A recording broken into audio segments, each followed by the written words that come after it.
The snow came in sideways by the time Clara Whitmore reached the third ranch. She had stopped counting her footsteps somewhere around midday.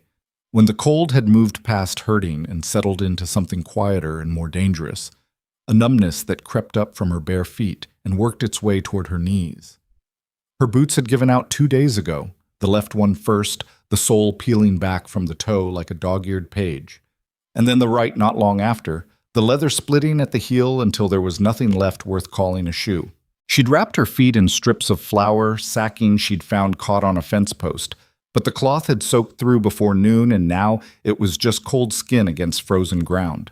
Rose was quiet. That was the thing that scared Clara most. Not the snow, not the dark coming on, not the fact that she hadn't eaten since yesterday morning. It was the quiet. Rose was 8 months old and had cried every day of her life with a ferocity that seemed impossible for something so small. She cried when she was hungry, which was often. She cried when she was wet, which was constant. She cried when Clara's arms shifted wrong, or the wind picked up, or the light changed. But for the past 2 hours, tucked inside Clara's coat with only the crown of her dark head showing, Rose hadn't made a sound. Clara adjusted her grip and leaned forward into the wind. The first ranch had been a low sod house with a curl of smoke rising from the chimney, a promising sign that had sent her heart jumping. She'd knocked twice before the door opened a crack and a woman's face appeared, suspicious and tight-lipped. Clara had barely gotten through explaining before the woman said, "We've got our own troubles," and shut the door. Not hard. Not with cruelty exactly, just shut. Like Clara was a draft to be kept out. The second had been more promising. A proper farmstead with a barn and 2 horses visible in the pen and a man splitting wood in the yard who'd actually stopped and listened. He'd looked at Rose. He'd rubbed the back of his neck. He'd said he was sorry, and Clara believed he meant it.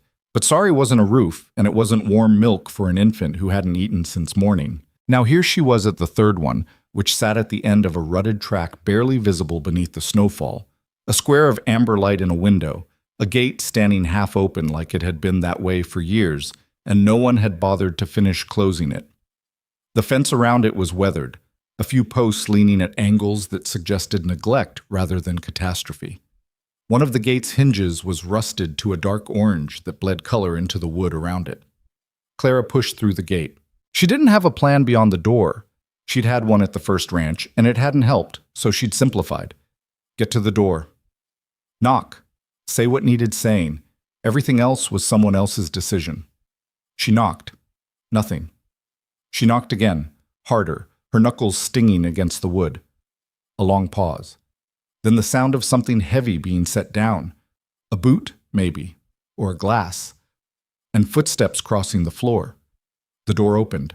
The man standing there was somewhere in his 50s, she guessed, though he looked like a man who'd been worn down faster than his years warranted. He was tall and raw-boned, with a beard that had gotten past the point of intention and into the territory of simple abandonment. His eyes were gray, the kind of gray that might have been lighter once. He was in his stocking feet, his shirt half-tucked, like she'd interrupted him in the middle of not doing anything in particular. He looked at her. Then he looked at the bundle under her coat. "No," he said. Clara had expected this. She had expected it at each of the other doors, and it hadn't gotten easier, but she'd gotten better at standing still when she heard it. "My sister needs milk," she said. "She's 8 months old and she hasn't eaten since morning. I'm not asking for anything else." "I've got goats," the man said. "Not a charity house." "I know. I'll work for it." He looked at her feet. She saw him look, and she didn't look down because she already knew what he'd see.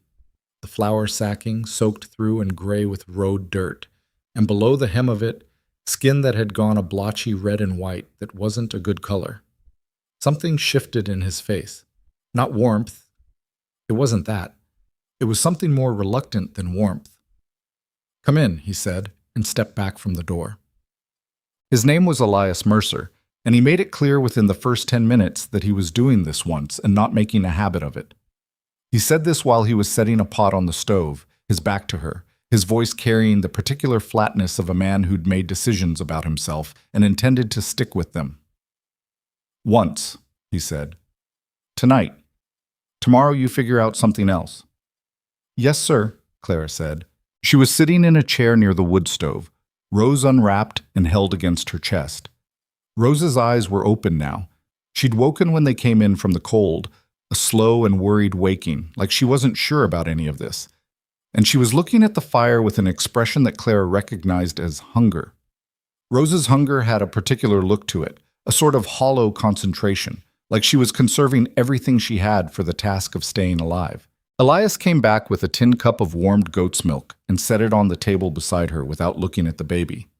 Clara took it and tipped it carefully against Rose's lips, and Rose drank with a desperation that was almost embarrassing to witness. Elias sat down across the room with his arms crossed and watched the fire.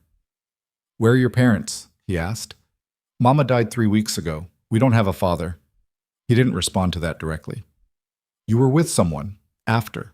It wasn't a question, which meant someone had told him, probably the woman at the sod house, or word had traveled the way it did in thin populated country where strangers moving through were the main entertainment. "Our aunt," Clara said, "in Harrow Falls. Aunt Beatrice." "And?" Clara watched Rose drink. "And she didn't want us." That was the short version. The long version involved 2 weeks in Beatrice Holloway's front parlor, sleeping on a pallet in the hallway, eating what was left after the household had eaten, listening to Beatrice explain to her husband that the girls were a financial liability and an embarrassment, and that whatever sentiment people expected her to feel about her dead sister's children was not something she could afford. The long version ended with Beatrice telling Clara, on a Thursday morning with her coat and her boots and a bundle of her mother's things, to go. Just go. She'd taken Rose from the cradle Beatrice had grudgingly provided, and she'd walked out the door, and she hadn't looked back, because looking back had never done her any good. "How long have you been walking?" Elias asked. 5 days. Another silence. He uncrossed his arms. "There's a room at the back, small. Used to be for... It's empty now. You can sleep there tonight." He stood up. "I'll get you something to eat." He went to the kitchen, and Clara heard him moving pots around with the slightly aggressive efficiency of someone doing something they hadn't planned on doing. She looked down at Rose, who had finished the milk and was now asleep again, this time with the deep and trusting unconsciousness of a fed infant. "Okay," Clara whispered. "Okay." Teat. The room at the back of the house was small, in the way that suggested it had been built for a specific purpose and then repurposed and then abandoned. There was a narrow bed with a wool blanket, a chest of drawers with one handle missing, and a window that looked out on the barn. The wallpaper, what was left of it, because someone had started stripping it at some point and stopped halfway through, showed a faded pattern of blue flowers. Clara put Rose on the bed, wedged on both sides with the blanket so she couldn't roll, and then sat on the edge of the mattress and ate the bowl of beans Elias had brought her. They were plain, salt, no pepper, no fat, but they were hot, and she ate all of them and then sat with the empty bowl in her hands and thought about what tomorrow meant. Tomorrow meant she had to convince him to let her stay. She had no particular plan for this beyond the obvious. Be useful. She'd been useful her whole life, from the time she was old enough to carry a bucket of water or peel potatoes or mind the baby while her mother worked. Useful was the only currency she'd ever had, and she'd spent it carefully. She understood that it was the only thing standing between her and the kind of helplessness that didn't end well for people like her. She looked around the room, dust on the sill. The floor needed sweeping. The chest of drawers had rings on top of it from cups set down over years, evidence of a life lived in this room, someone who'd sat here the way she was sitting now. She wondered who. She didn't ask. That was another thing she'd learned. Don't ask the questions that might make people angry or sad, because angry or sad people made decisions that were bad for you. She put the bowl on the chest of drawers, lay down beside Rose, and was asleep before she'd finished her next thought. She was up before dawn. Elias was not yet moving. She could tell by the silence of the house, the undisturbed quality of the air in the kitchen. She built the fire up from the embers he'd banked the night before, doing it carefully and quietly, the way her mother had taught her. Then she found the broom behind the door and started on the kitchen floor, which was carrying several weeks of accumulated boot dirt and chaff, and what appeared to be the remnants of a spilled bag of cornmeal that had been swept to the corners and left there. She swept. Then she found a rag and wiped down the table. Then she took stock of the shelves and the pantry, a skill she'd developed young, the quick inventory of what was there and what was missing. and found the makings of a proper breakfast if she was careful about it. She was mixing the biscuit dough when she heard him stop in the kitchen doorway. She didn't turn around. "I hope you don't mind. I wanted to be useful." A pause. "I told you once." "Yes, sir. I heard you." She kept working the dough. "But I'm hoping you'll change your mind about that." He came into the kitchen and sat down at the table, and she heard the sound of his hands flat on the wood. A thoughtful sound, or maybe just a tired one. "You got any family besides the aunt?" he asked. "No, sir." "Anywhere to go?" "No, sir." "How old are you?" 10. I'll be 11 in March." He was quiet for a moment. "And the baby?" "Rose. She's 8 months. She's healthy."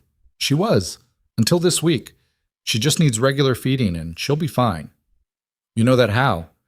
"Mama was sick for a long time before she died. I took care of Rose most of the last 2 months." She heard him shift in his chair. "That's a lot for a 10-year-old.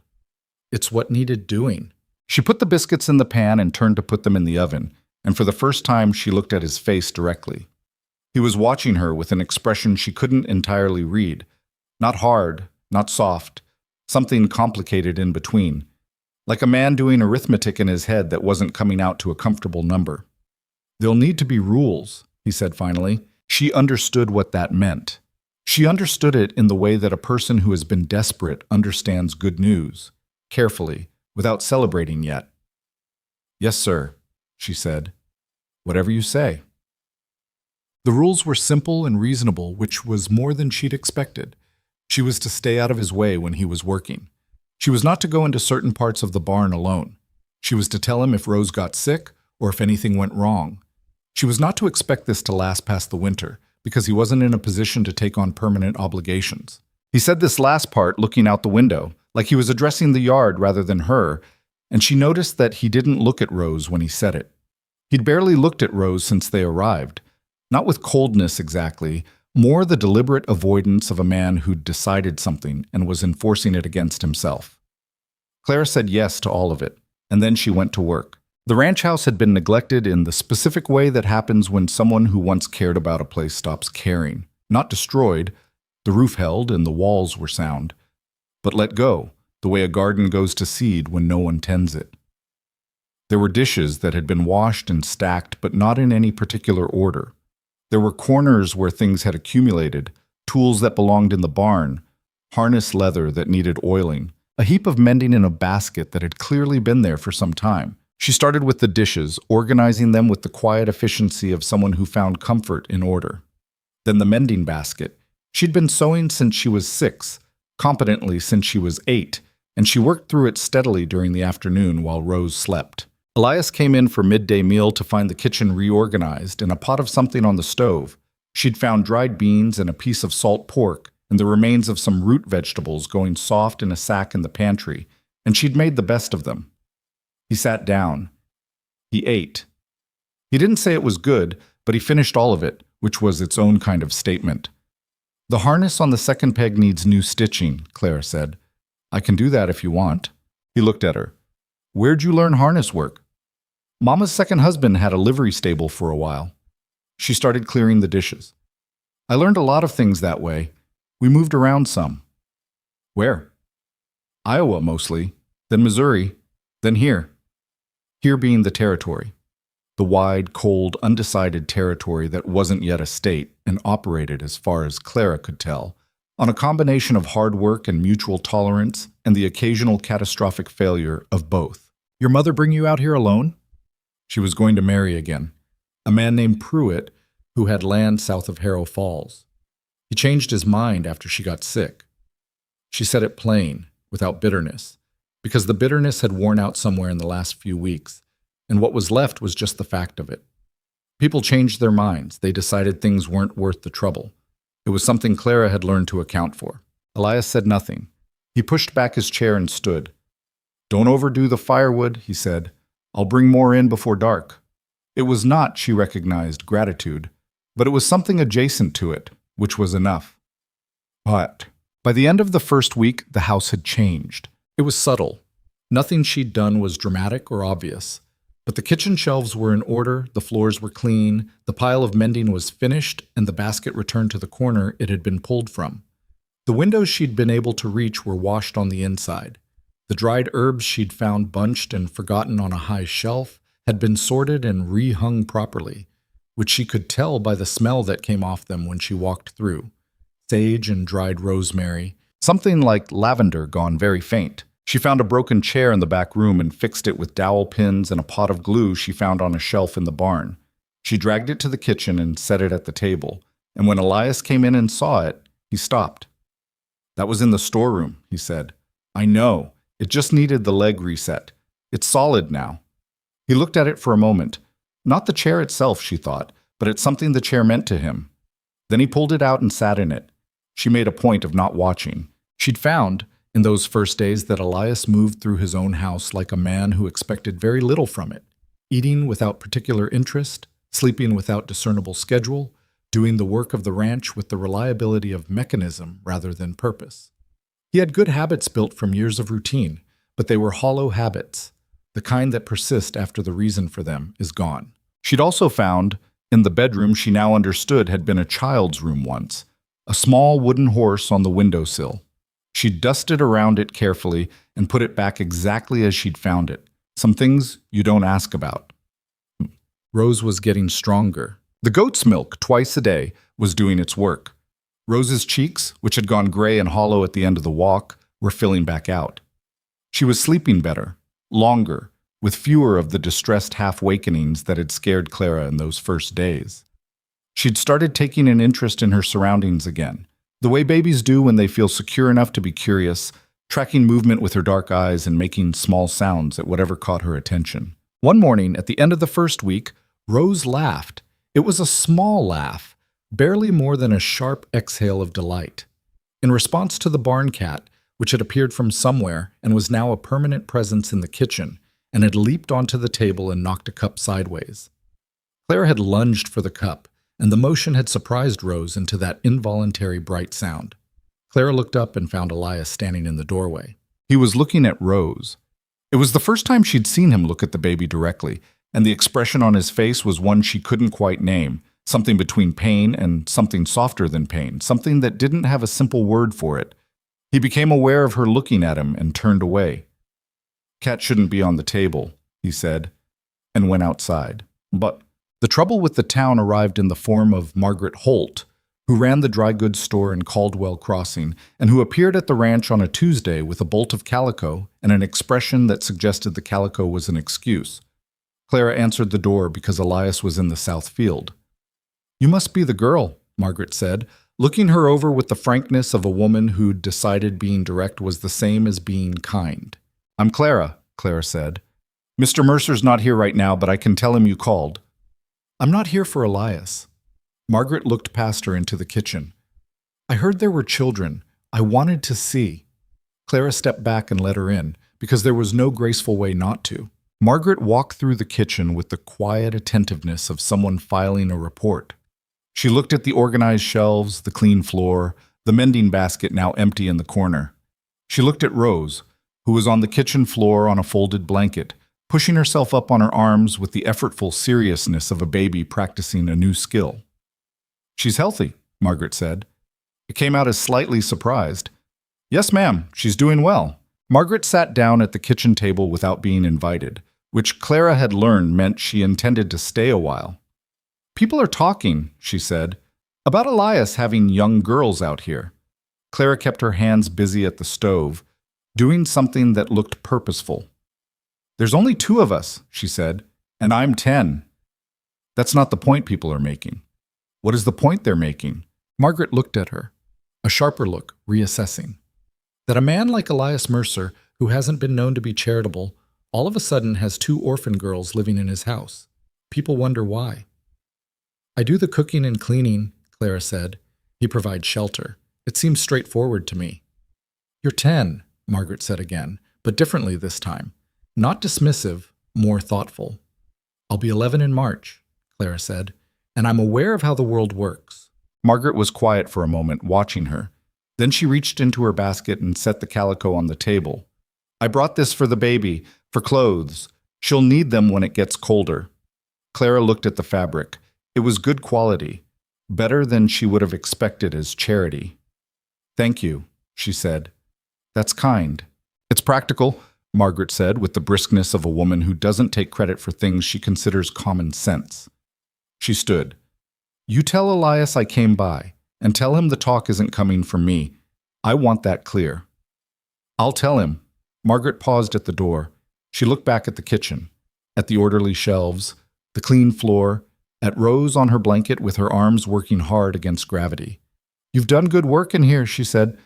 It needed doing, Clara said. Margaret made a sound that might have been approval and went back out into the cold.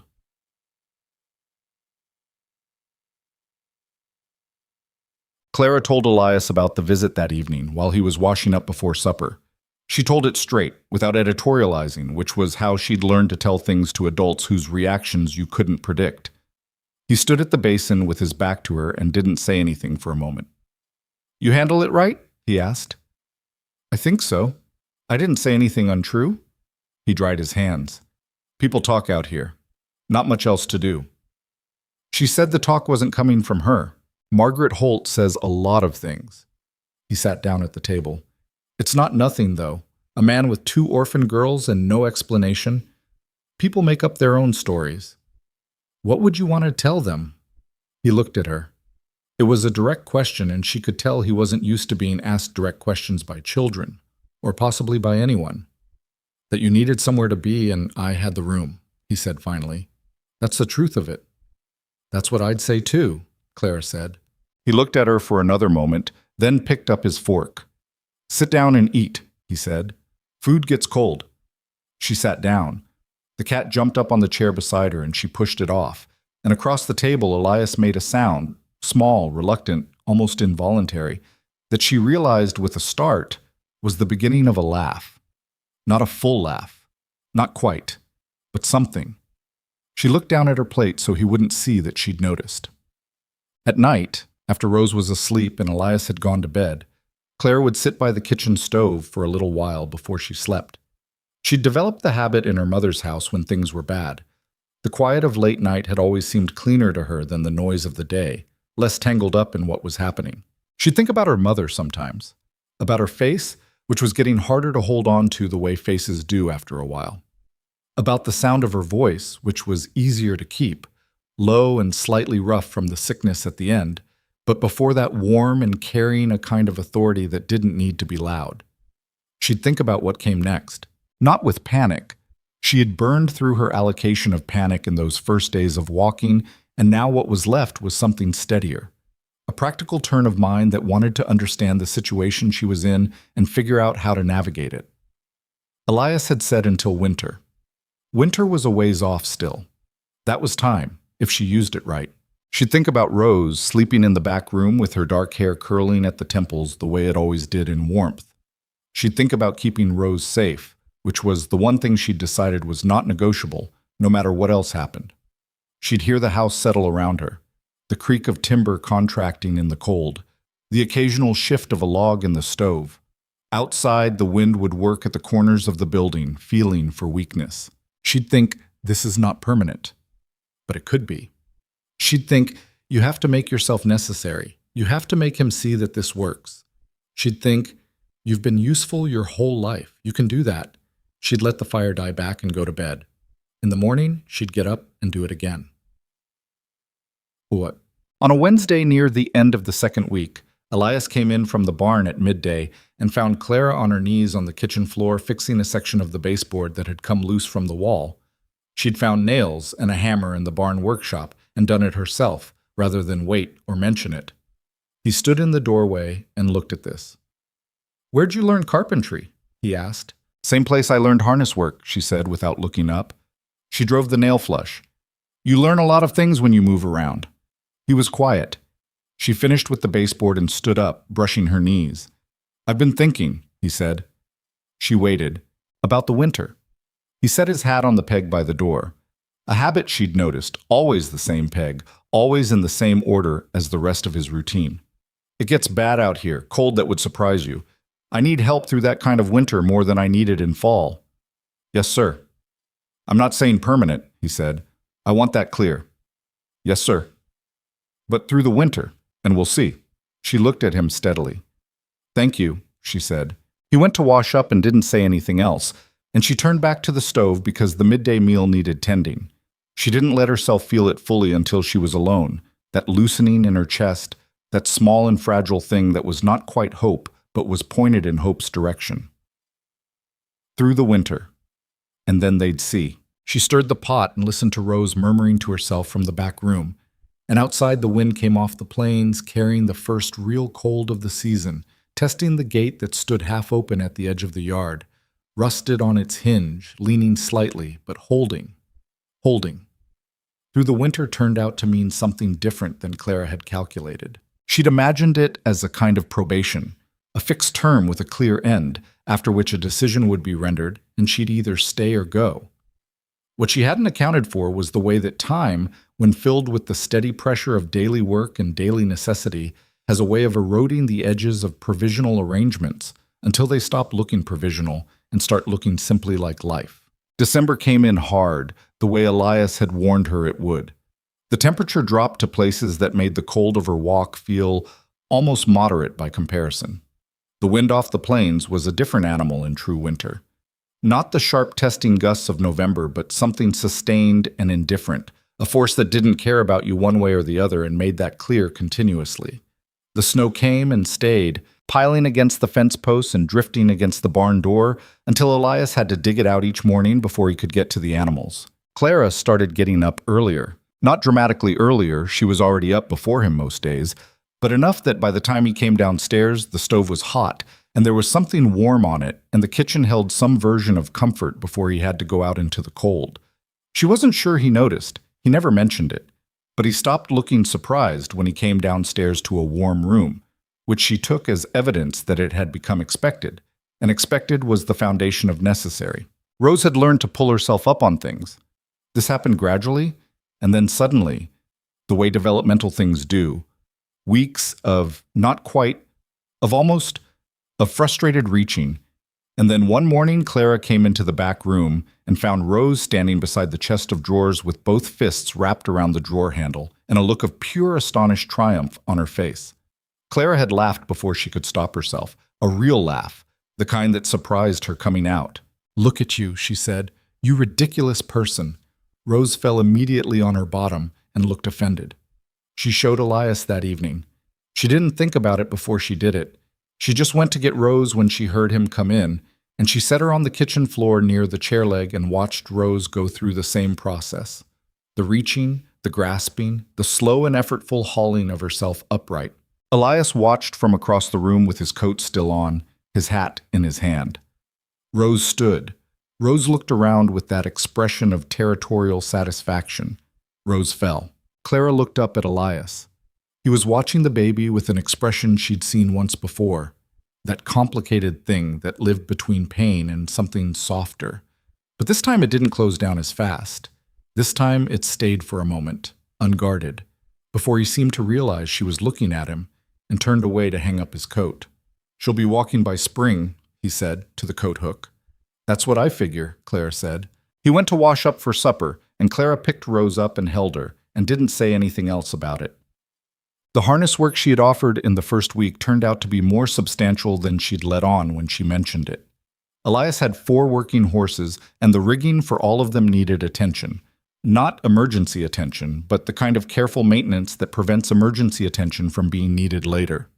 She'd learned to assess this kind of thing from watching her mother's second husband work, absorbing it without particularly trying to, the way children absorb anything they see done repeatedly. She started on the lightest set of harness, the one used for the wagon, working at the kitchen table in the evenings while Rose slept. She had a good eye for leather, for where it had dried and needed conditioning, where the stitching had frayed enough to matter, where the metal fittings had developed the kind of rust that compromised the piece rather than just looked bad. Elias found her at it one evening when he came back in from checking the animals after dark. A thing he did every night, a last round to make sure everything was all right before he slept. He stood in the kitchen doorway and looked at the harness spread across his kitchen table with something that might have been alarm. "That's the good harness," he said. "I know. It's why I started here." She held up a section of the main strap. "Look at this stitching. If this goes when you're out working, you've got a problem." He came closer, reluctantly, and looked at the section she was holding. He reached out and tested the stitching with his thumb, and she saw, from his expression, that he hadn't realized how far gone it was. "I can fix it," she said. "I've got the needle and thread from the mending. I just need wax for the thread and a proper awl. There's an awl in the barn." "I know, I found it. I didn't want to take it without asking." He looked at her. She looked back. He went to the barn and brought the awl back and set it on the table without comment, then sat down across from her and watched her work for a while with the expression of a man who doesn't want to admit he's impressed but can't quite maintain the alternative. "You do that like you've done it before," he said. "I have." "How many times?" She thought about it. "I don't know. A lot." He was quiet for a moment. The fire popped. Outside, the wind was working at the eaves the way it had been all week, finding the same gaps over and over, like it was checking whether anything had changed. "My wife used to do the harness work," he said. He said it to the table, not to her, and in the particular way that means it came out more than intended. She kept her eyes on the stitching. "Was she good at it?" Clara asked after a moment. "Better than me." A pause. "She was better at most things than me. She just let me think otherwise." Clara tied off a stitch. "That sounds like a smart woman." He made a sound, not quite a laugh, something shorter and more wary than a laugh. "She was," he said. "Yeah." He got up and went to bed, and Clara worked on the harness until her eyes got tired, and when she finally put it down and sat for a moment in the quiet kitchen, she thought, he talked about her. He talked about her like she was a real person and not just a wound he was carrying. That was something. January was the worst of it. A storm came in during the first week that lasted 4 days, piling snow against every surface until the house felt buried. The temperature dropped to somewhere that Clara didn't have a number for because the thermometer Elias had on the porch post only went so low and it had maxed out at the bottom.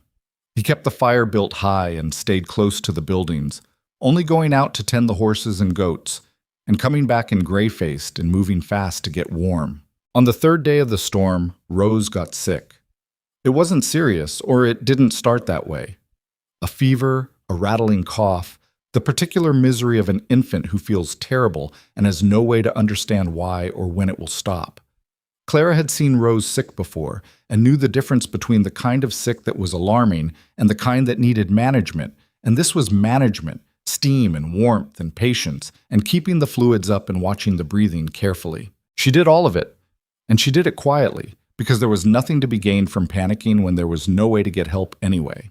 But on the second night of the fever, when she'd been up for most of 2 days and the cough had settled into Rose's chest in a way that made it harder to dismiss, Clara sat on the edge of the bed in the back room with Rose against her shoulder and felt, for the first time in weeks, the particular terror of being the only person responsible for keeping someone alive.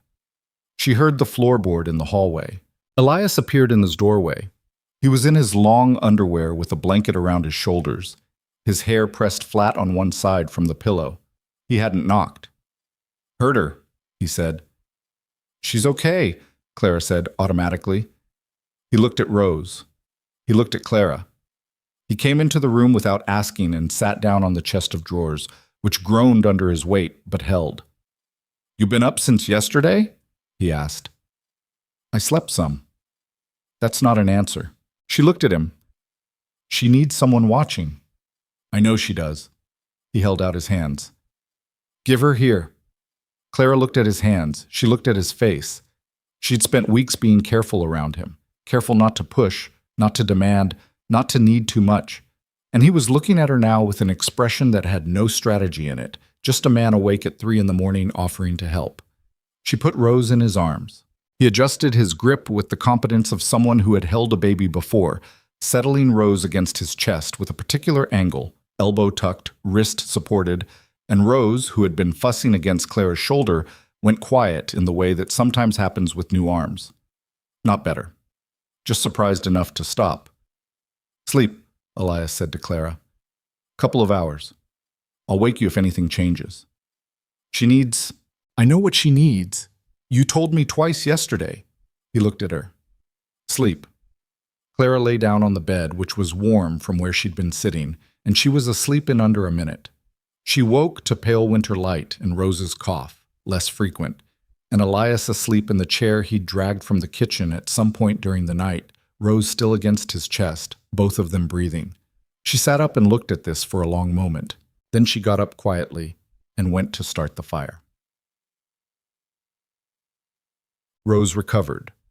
Children that age, when they are fundamentally well, tend to come back quickly from the ordinary illnesses, and Rose was no exception.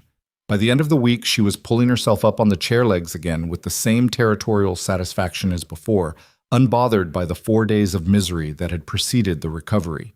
Elias didn't mention the night he'd sat with her. Clara didn't bring it up.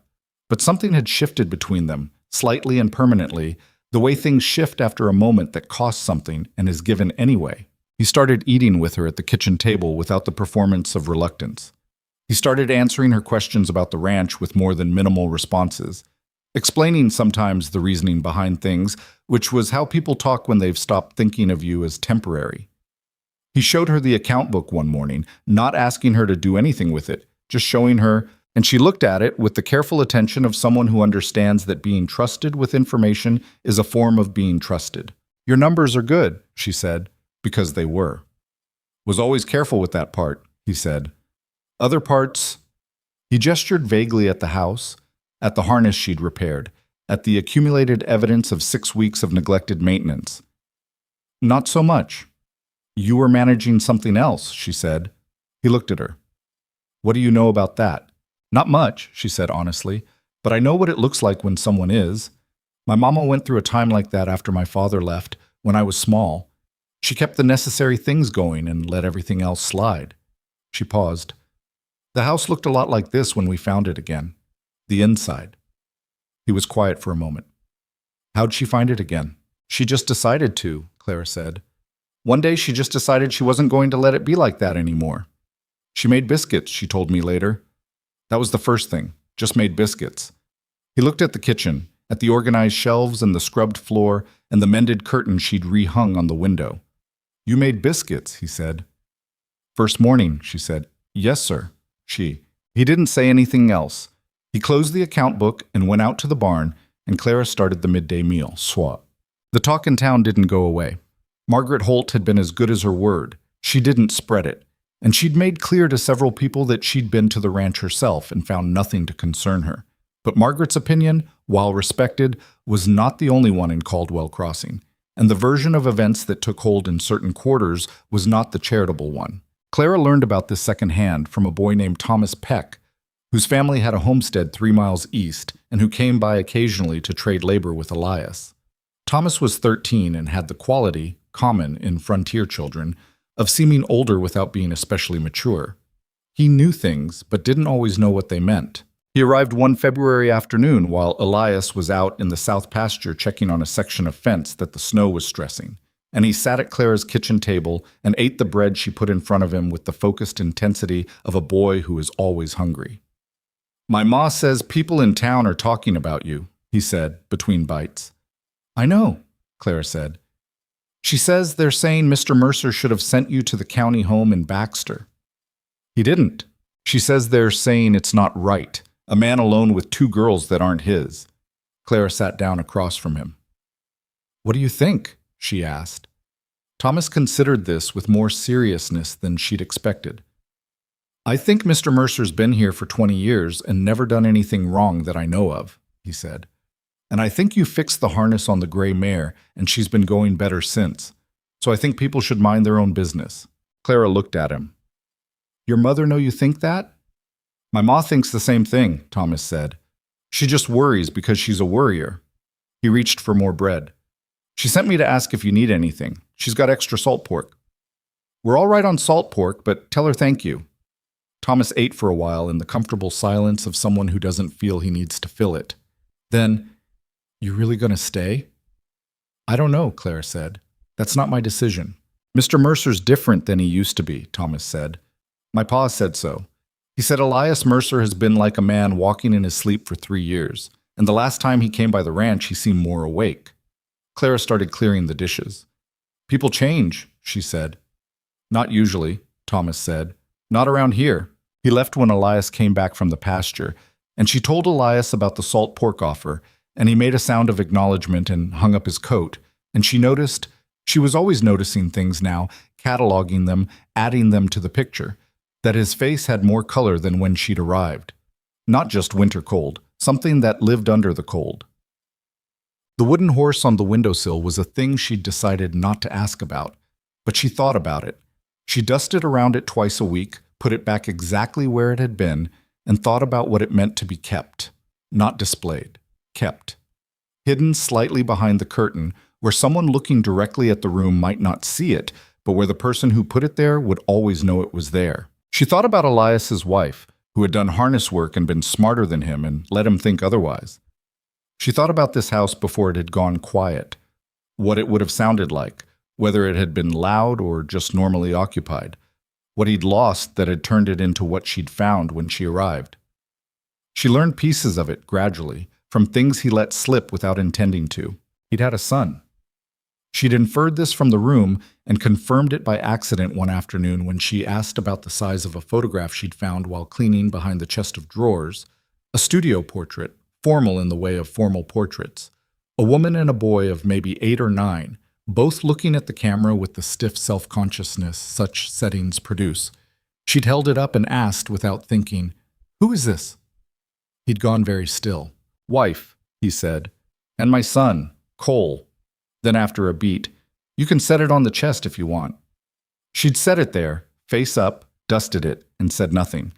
But she thought about Cole, about a boy who had been 8 or 9 in that photograph, which put him somewhere in his late teens or early 20s now, about what had happened between then and now that made the photograph end up behind a piece of furniture in an empty room, about the particular grief of losing a child who was still alive somewhere. She didn't ask. February moved into March with the reluctant slowness of winter ending in cold country. 2 days of thaw, then a week of hard freeze, then rain that turned the yard to mud and made the barn approach treacherous.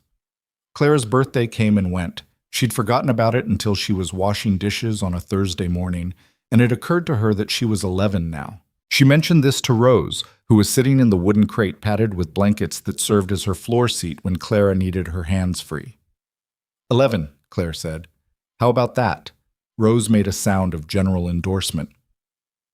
Elias found her that evening in the back room after supper.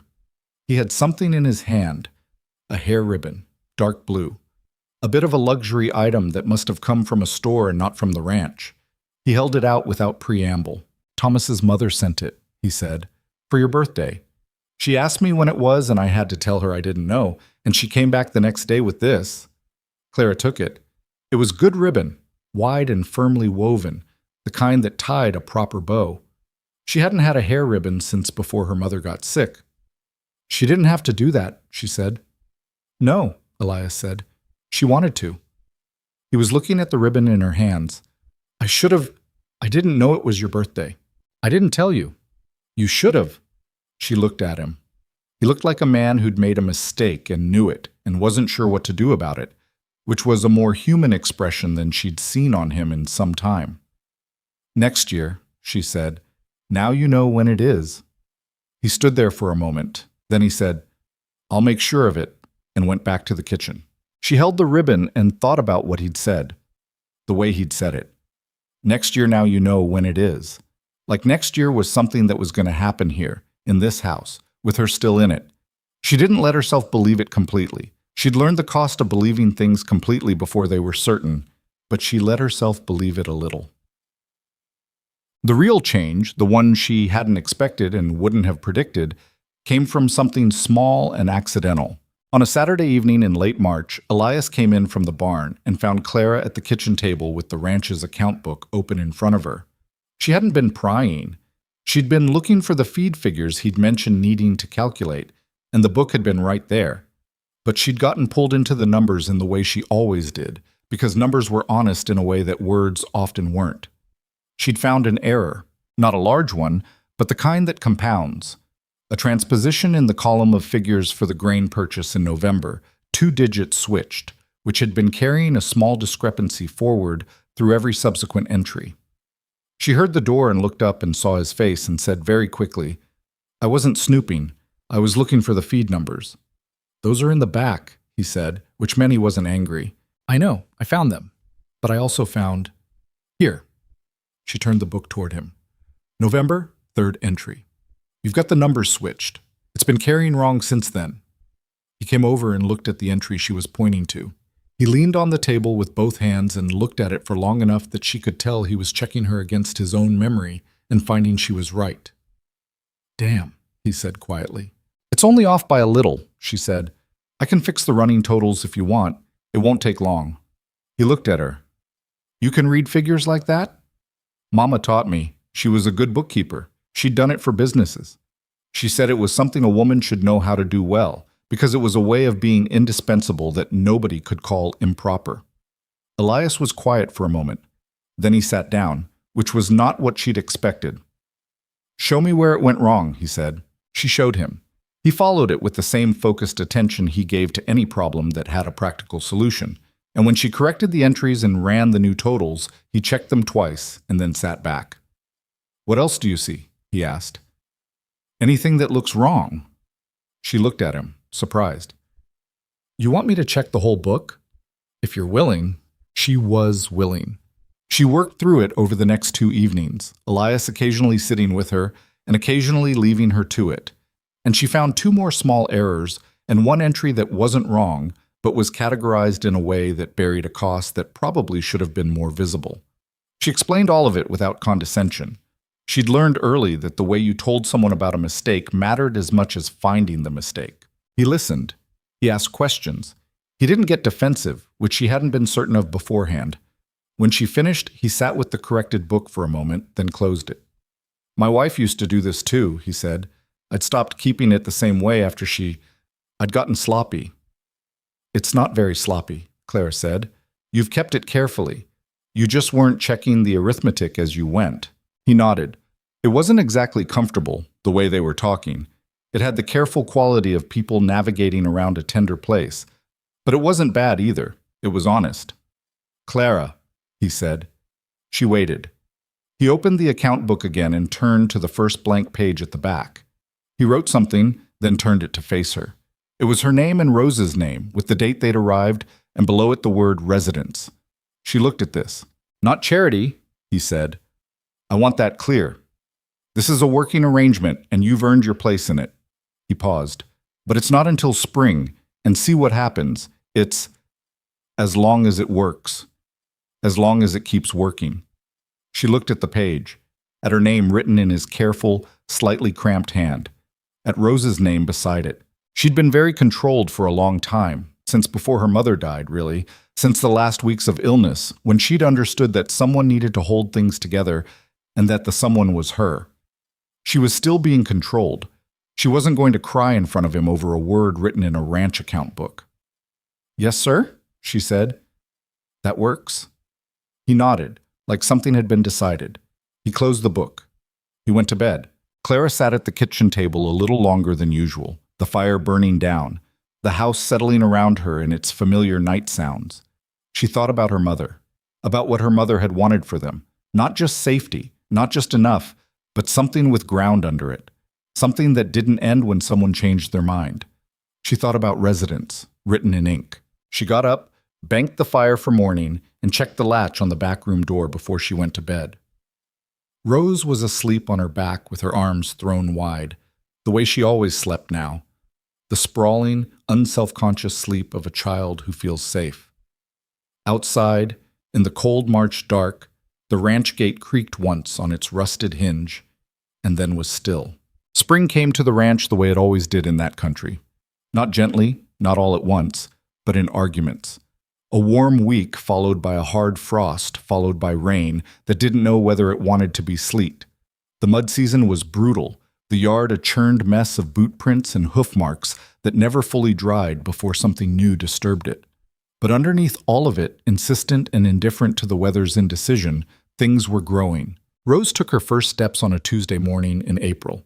She did it between the kitchen table and the stove, a distance of maybe 4 feet, with the focused intensity of someone attempting something they've been planning for a long time. Clara watched from the doorway, completely still, afraid that breathing too loud would break the concentration. 3 steps, a wobble, 2 2 more, and then she reached the stove leg and grabbed it and turned around with an expression of absolute vindication. Clara went to her knees on the kitchen floor and held out her arms, and Rose, apparently deciding that the return trip was somebody else's problem, sat down and looked pleased with herself. Elias came in from the barn an hour later, and Clara told him, and something happened on his face that she'd learned to recognize by now. That involuntary softening he couldn't quite control when it came to Rose, the one he'd stopped trying to hide as winter moved into spring. "Show me," he said. "She's not going to do it on command," Clara said. "Then we'll wait." He sat down at the kitchen table with his coffee and waited, with the patience of a man who had learned to wait for animals and weather and the slow decisions of stubborn things. And 20 minutes later, Rose pulled herself up on his boot, turned toward the stove, and did it again. This time she made it 6 steps before she sat down. Elias set his coffee cup down carefully. He looked at Rose on the floor, looking back up at him. He cleared his throat. "Good," he said to Rose. "That's good." His voice came out rougher than he'd probably intended. He picked up his coffee again and looked out the window, and Clara found something very interesting to do at the sink. What? It was Margaret Holt who warned her first. She came by the ranch on a Friday in late April, which was unusual. Her visits had fallen into a loose but predictable pattern, always on Tuesdays when she was making deliveries east of town. A Friday visit meant something had changed. Clara was hanging washing on the line in the yard, Rose in a sling across her back, when Margaret's wagon came through the gate.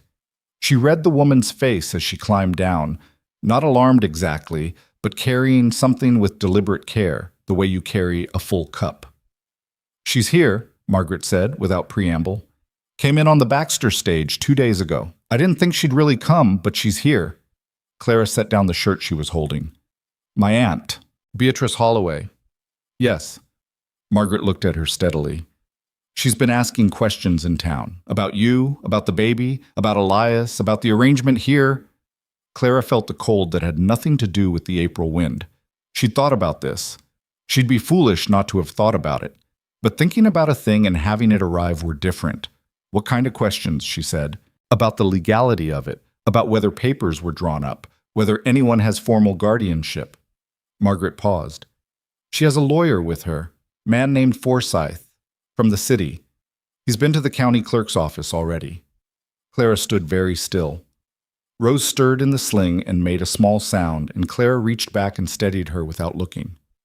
"She came for Rose," Clara said. It wasn't a question.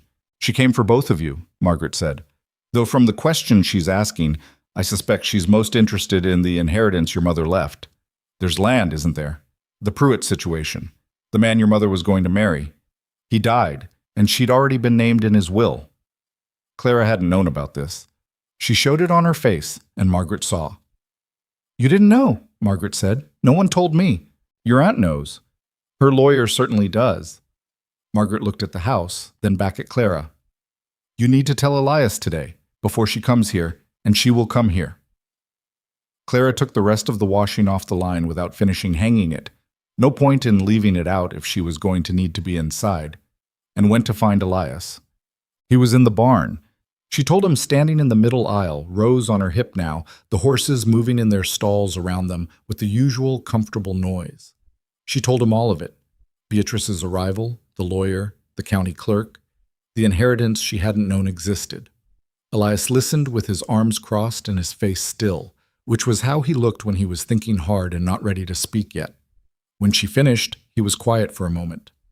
"How much land?" he asked. "I don't know. I didn't even know there was any." "This Pruitt, you said your mother was going to marry him. He died before or after she did?" "After. She died in November. I think he died in the winter. I heard someone say something in Harrow Falls when we were at Beatrice's. I didn't understand what it meant then." Elias uncrossed his arms. He walked to the barn door and looked out at the yard, at the line of washing Clara had brought back in, at the house with its organized windows and swept porch. "She can't just take you," he said. "She doesn't have legal standing unless a court gives it to her. She has a lawyer who's already been to the county clerk. I know what lawyers do." He turned back. "We need our own. We don't have money for a lawyer." "I have some." He said it flat, not inviting argument. "It's what it's for. Things that matter." Clara looked at him. He was looking at the middle distance, working through something. She'd seen this in him before. Not paralysis, but the deliberate gathering of a person who doesn't act until they've thought through what they're doing. "Clara," he said. "Yes, sir." "You trust me to handle this?" She thought about it honestly, because he'd asked honestly. "Yes," she said. "All right." He took his hat from the nail by the barn door. "I'm going into town." But he came back that evening with a man named Harold Gaines, who was not the sort of lawyer that cities produced. He was lean and sun-worn and had the directness of someone who'd spent his career in courts that didn't have time for theater. He sat at the kitchen table and listened to Clara tell the whole story from the beginning, asking questions at the intervals that told her he was actually listening and not just waiting for her to finish. "How long were you with your aunt before she sent you away?" he asked. 2 weeks. "Did she give you anything? Money? Supplies?" "The clothes I was wearing, a bundle of my mother's things." Clara thought. 14 cents, she said, was left from what Mama had in her purse. Gaines wrote this down. "And the baby? Did she attempt to provide for the infant during those 2 weeks?" "There was goat's milk. Enough." Clara paused. "She wasn't cruel. She just didn't want us." "That distinction may matter less than you think in a courtroom," Gaines said. "What matters is that she voluntarily relinquished care of 2 minor children and made no effort to secure their welfare through any other means." He looked at his notes. "You walked for 5 days. In November. Barefoot." "My boots gave out." Gaines looked up at her. "You're 11 years old." "I know how old I am." He held her gaze for a moment. Then he wrote something else down. "All right," he said. "Here's what she'll argue. She'll say she was in a difficult situation, that she made a temporary error of judgment, and that she now wishes to remedy it for the children's sake. Her lawyer will make it sound like concern." "It's not concern," Clara said. "I know that," Gaines said. "You know that. Making a judge know that is the job." He turned to Elias. "Have you filed anything with the county? Any formal record of the girls being in your household?" "No," Elias said. "I should have." "You should have. We'll do it now and argue the timing later." Gaines closed his notebook. "The inheritance complicates things. Land connected to minor children gets courts interested in a way that pure welfare cases don't. She has a financial motive which is actually useful to us. It means she's not acting from genuine concern, and that can be demonstrated." "How?" Clara asked. "By asking her the right questions in front of the right people." He stood. "I'll file the paperwork tomorrow. Don't let either of you speak to her attorney without me present. And if she comes to this property, you're under no obligation to let her in." After Gaines left, Elias sat at the kitchen table without moving for a while. Clara cleared the supper dishes around him. "She'll come here," Clara said. "Margaret said so." "I know." "She'll try to talk to me alone." Elias looked up. "She won't get the chance." Clara put the last dish away. "I'm not afraid of her," she said. "I want you to know that." "I know you're not," Elias said. "That's not what worries me." "What worries you?" He looked at the table. "That what's right doesn't always win," he said. "I've seen that enough times to know it." She sat down across from him. "Then we make sure the right things get said by the right people to someone who's paying attention." She paused. "That's what Mr. Gaines is for." He looked at her, at this 11-year-old girl who was telling him how to think about a legal fight with the calm precision of someone who had been navigating the indifference of adults since before she could read. "Yeah," he said. "That's right." Beatrice Holloway arrived at the ranch on a Thursday morning, 9 days after Margaret's warning. Clara had known she was coming from the sound of the carriage on the track, a hired rig, too smooth and too large for the local livery, which meant she'd brought it from Baxter. She was at the kitchen window when it came through the gate, and she stood there and watched. Beatrice was not what people expected when they imagined someone cruel. She was well-dressed and composed, with her mother's dark coloring and none of her mother's warmth. The same features arranged into a different expression, the way the same notes can make different music. She climbed down from the carriage with the assistance of her attorney, who was a narrow man in a good coat, and she looked at the house with an expression that was performing something. Concern, Clara thought. She's practicing concern. Elias answered the door. Clara stayed back in the kitchen doorway with Rose on her hip. "Mr. Mercer," Beatrice said, "my name is Beatrice Holloway. I'm the aunt of the children you've taken in. I've come to discuss their welfare." "I know who you are," Elias said. He didn't move from the doorway. My attorney has advised me that any discussions happen in his presence. The attorney, Forsyth, stepped forward. Mr. Mercer, we're not here in any adversarial capacity. Mrs. Holloway simply— My attorney's name is Harold Gaines, Elias said. His office is on the main street in Caldwell Crossing. If you'd like to arrange a meeting, I'd recommend you start there. A pause. Beatrice looked past him, and her eyes found Clara in the kitchen doorway. Something shifted in her face. Not quite guilt, more like recalibration. She was measuring the situation. Clara, she said, you look well. Clara looked at her. Mrs. Holloway, I'd like to speak with you. No, Elias said. Beatrice's composure developed a hairline crack. Mr. Mercer, these are my sister's children, who you sent away in November, Elias said, with 14 cents and the clothes on their backs. In the cold. The crack widened. Forsyth put a hand on Beatrice's arm. A steadying gesture, which told Clara the attorney knew his client well enough to know she needed steadying. That situation was more complex than— Beatrice started. Mrs. Holloway, Elias said, and his voice had the quality of a man who is not going to move. Not because he's angry, but because he's decided, you're on my property, you're welcome to leave the same way you came in. A long moment. Beatrice looked at Clara one more time, that measuring look, that performance of something, and then she looked at Rose. At Rose, who was watching the stranger at the door with the frank, uncomprehending stare of a baby who doesn't understand subtlety and therefore sees things clearly. Something moved across Beatrice's face that Clara couldn't name. Then it was gone. We'll be in contact through proper channels, Forsyth said smoothly, steering Beatrice back toward the carriage. Elias closed the door. He stood with his hand on the latch for a moment, his back to Clara. She could see the set of his shoulders, the held tension there, the effort of the last 5 minutes. You all right? He asked to the door. Yes, she said. He turned around. Good, me too. He went to pour himself coffee, which was something to do with his hands. The hearing was set for the 3rd week of May. In the 2 weeks between Beatrice's visit and the court date, the ranch ran in 2 simultaneous modes. The ordinary mode of daily work, feeding animals, maintaining fences, managing the mud season repairs that spring always demanded, and an underlying current of something that felt like the period before a storm, when everything looks normal but the air has changed. Clara threw herself into the first mode and tried to manage the second. She cooked and cleaned and did the bookkeeping and minded Rose and fixed what needed fixing. She also sat with Gaines twice more, answering his questions with the same careful directness she'd used the first time, learning from the shape of his questions what he was building and what he needed. He needed the timeline. He needed every specific detail of the 2 weeks at Beatrice's house. What was said, what was provided, what wasn't provided. The exact words of the morning Beatrice had told her to go. He needed the walk, the distance, the days, the boots, the cold.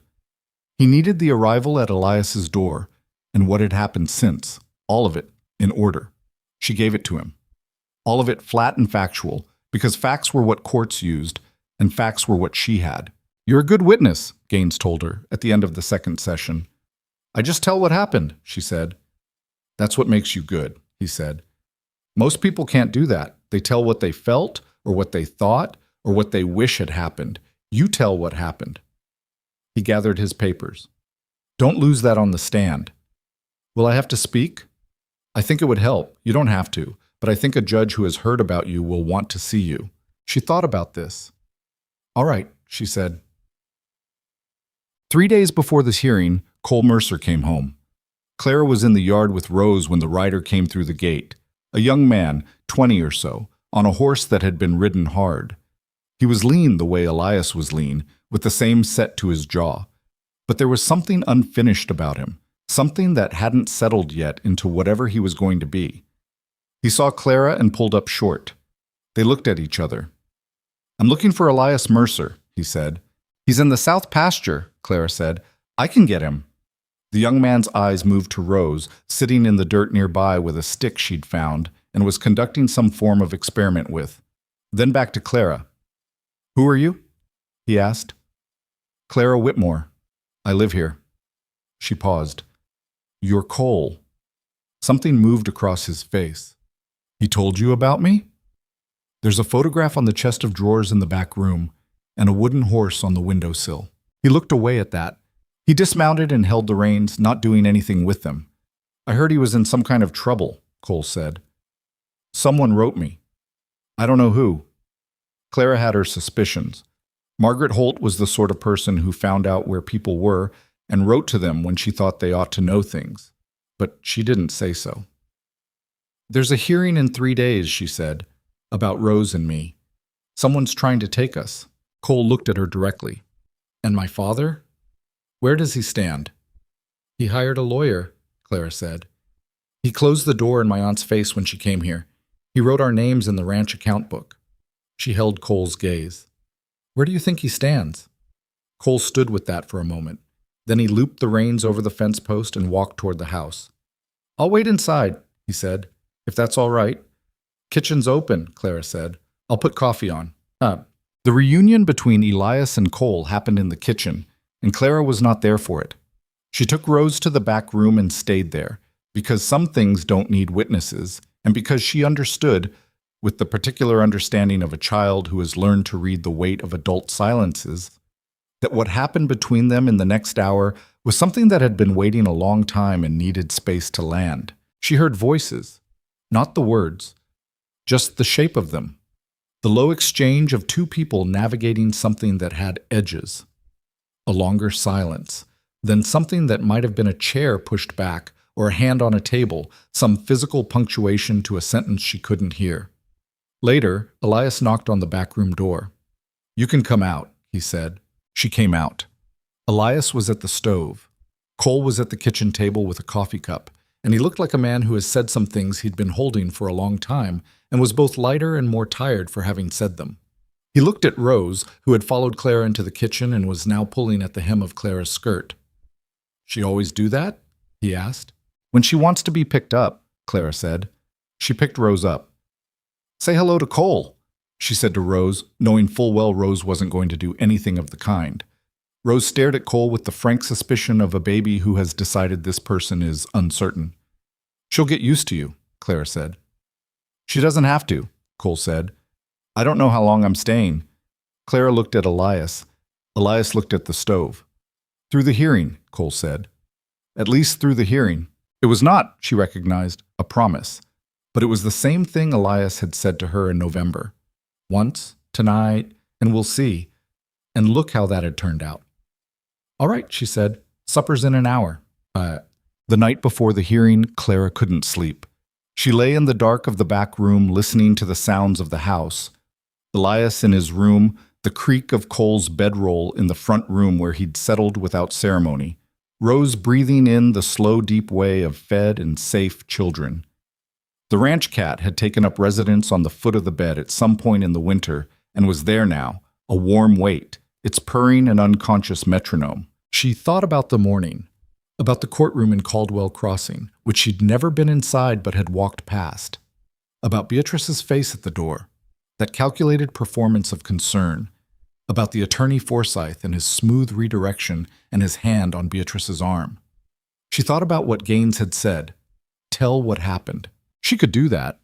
She'd been doing that her whole life, tracking what actually happened as opposed to what people said about it or what they wished had happened. It was a survival skill before it was anything else. She thought about the photograph on the chest of drawers. Cole's face, 8 years old, looking at a camera with the self-consciousness of a child being formal.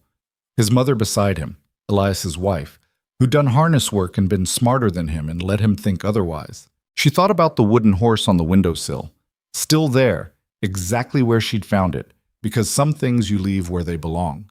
She thought about the word residence in the account book, written in ink. She thought, this is worth fighting for. Whatever the hearing brings, this is worth every word. She was still awake when the sky began to gray at the window, and she got up and built the fire and started breakfast, because it was the morning of something important, and she needed her hands busy. Cole appeared first, which surprised her. She'd expected Elias. He stood in the kitchen doorway in yesterday's clothes, his hair not sorted, looking at her making biscuits at 4:30 in the morning. "Can't sleep either?" she asked.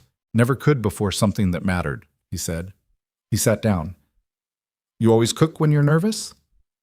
I'm not nervous, she said. I'm thinking. What's the difference? She considered this. Nervous is when you don't know what you're going to do.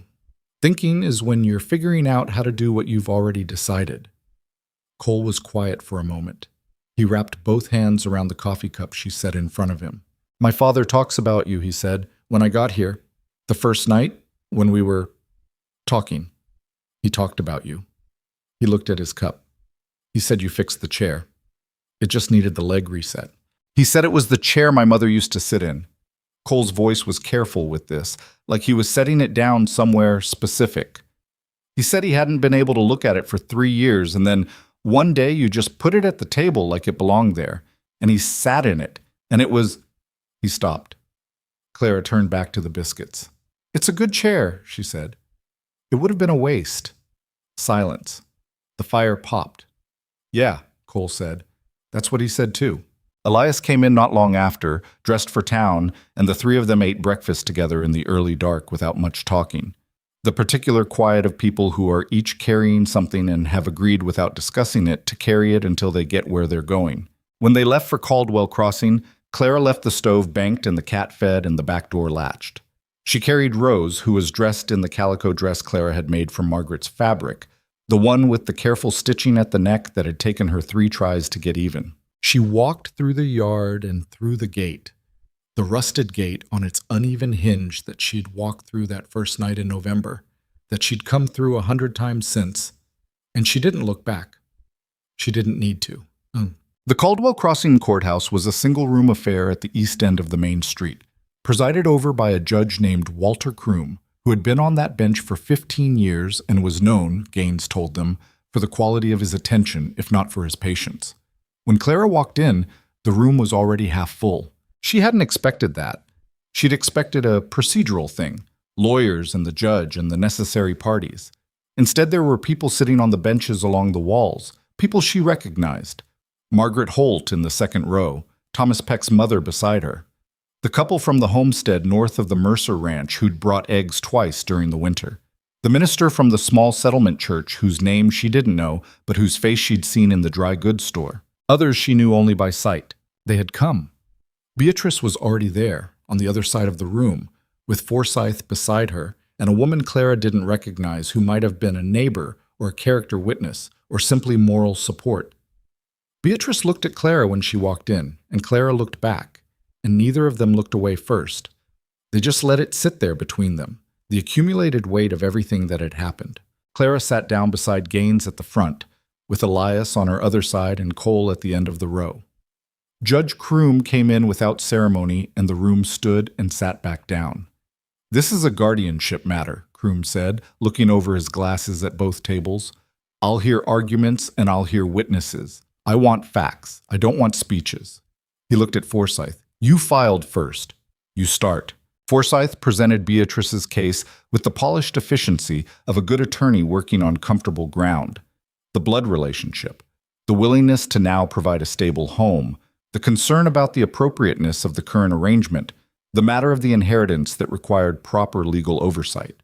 He was careful and professional, and Clara could see exactly what he was doing, making Beatrice's failure sound like a momentary lapse in a story that was really about family wanting to be reunited. Gaines was quiet through all of it, making occasional notes. When it was his turn, he started with the date. November 14th. The temperature, the state of Clara's footwear. He built it piece by piece, asking Clara when he needed her to speak. And she spoke, flat and clear, the way he told her to, saying what happened without embellishment, because what had happened was enough. He asked her what Beatrice had said the morning she told her to go. Clara said it. Exactly, as close to word for word as she could recall, because she'd held on to it precisely in the way you hold on to things that have permanently marked you. The room was very quiet. He asked her about Rose's condition when they arrived at the Mercer Ranch. He asked her about the 5 days of walking. He asked her what she had in her pockets when Elias Mercer opened his door. 14 cents, she said, and a button that came off my mother's coat. He asked Margaret Holt about the state of the house when she'd visited. He asked her about the child she'd seen in the home she'd found. Margaret was precise and unsentimental, which was more effective than sentiment would have been. He asked Thomas Peck's mother about the birthday ribbon, which made Beatrice's attorney object and the judge overrule him, because the judge, it turned out, was interested in what the birthday ribbon represented. Then Gaines asked Elias. Elias was not a natural speaker in formal settings. He said so himself when he sat down, not as an excuse, just as a fact. And Kroom nodded like that was a reasonable thing to say and told him to go ahead anyway. Elias talked about November, about opening the door, about a 10-year-old with flour sacking on her feet and an infant who hadn't eaten.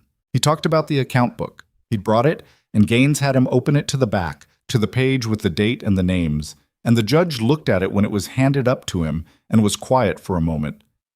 "You wrote this in November?" Kroom asked. "March," Elias said. "It took me a while." "Why March?" Elias thought about this. "Because by March, I was sure," he said. "I wanted to be sure before I wrote it down." Kroom looked at the page for another moment, then handed it back. Then Gaines said he had one more witness, and he said Clara's name. She'd known it was coming. She stood up and walked to the front and sat where she was directed and looked at the judge, who was looking at her over his glasses with the concentrated attention of a man who has been on a bench for 15 years and can read a room. "Tell me," Kroom said, not Gaines now, the judge himself, which she understood was unusual. "In your own words, what do you want?" She hadn't been prepared for the question to be that simple. She thought about Beatrice at the door, that performance of concern. She thought about the 14 cents and the button from her mother's coat. She thought about Rose on the kitchen floor, learning to stand, about the chair at the table, about Cole at 4:30 in the morning with his hands around a coffee cup, talking about a man who'd learned to sit in his mother's chair again. She thought about residence, written in ink. "I want to stay," she'd said. "Both of us. Rose and me." She looked at the judge steadily. "We have a home. Mr. Mercer he's not our blood family, but he's the person who opened the door, and everything that matters has happened after that." The room was quiet. "She sent us away," Clara said. "Not because she couldn't help, because she decided we weren't worth the trouble." She paused. "I don't think the reason someone wants us now should matter more than the reason they didn't want us then." Kroom looked at her for a long moment. "That'll do," he said. Judge Kroom did not rule that day. He said he needed time to review the documentation Gaines had filed and to consider what he'd heard, and he set the continuation for the following Monday, 4 days away, and dismissed the room with the brisk efficiency of a man who knew that drawing things out served no one. People filed out into the May afternoon, and Clara walked out beside Elias with Rose on her hip and Cole a step behind, and none of them said much until they were clear of the building and standing in the street. 4 days, Cole said. "He's being thorough," Gaines said, coming up behind them with his case under his arm. "That's what you want. A judge who rules fast is a judge who's already decided before he hears you." Kroom listened. "That matters." "Did we do enough?" Elias asked. Gaines looked at him, then at Clara. "I think so," he said. "The account book helped. The witnesses helped." He paused. "She helped." He meant Clara. She knew he meant her and didn't respond to it, because there was nothing to say. She'd told the truth, which was the only thing she'd had to offer. They rode back to this ranch in the wagon, the three of them across the bench seat with Rose wedged between Clara and Cole, conducting her ongoing investigation of Cole's coat buttons with the focused interest she brought to all new objects. Cole let her at them with the resigned tolerance of a man who'd decided this particular battle wasn't worth having. "She's going to get that one off," he said, looking down at Rose working at the bottom button. "Probably," Clara said. "Should you stop her?" "If you want the button." Cole looked at Rose. Rose pulled triumphantly, and the button held, and Rose looked surprised and then deeply offended. "Huh," Cole said. "Resilient little thing." "She is," Clara said. Elias, holding the reins, said nothing, but Clara saw the set of his shoulders ease slightly, and she thought, he's holding the 4 days. He's holding them the way you hold a difficult weight, carefully, with attention to how it's distributed, knowing that dropping it would be worse than the holding. She knew that feeling. She'd been holding things carefully since she was 8 years old. The 4 days had a texture to them. The ranch work continued because it always continued. Animals didn't suspend their needs for pending legal decisions, and the spring repairs had a momentum of their own that was almost comforting in its indifference to everything else.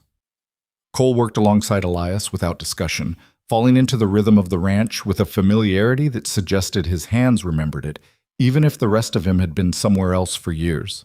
Clara watched them from the kitchen window sometimes, two figures moving across the yard with the particular efficiency of people who know each other's working pace. She asked Cole about it on the second evening when they were both on the porch after supper, Elias inside reading by the lamp, and Rose long asleep. "You remember how to do all of it?" she said. "Most of it," Cole said. He was sitting on the porch rail with his back against the post, looking at the dark yard. "Some things changed. He moved the feed storage, and I went to the wrong place twice without thinking." A pause. "But the horses are the same. 2 of them are the same anyway. I remember them." "How long were you gone?" 3 years. He said it without particular weight, which meant the weight was somewhere else, deeper down. "I left after my mother died. Me and my father, we didn't—" He stopped, started again differently. "We didn't handle it the same way. The grief. We didn't handle it the same way, and we couldn't figure out how to be in the same house about it." "And now?" Clara asked. Cole was quiet for a moment.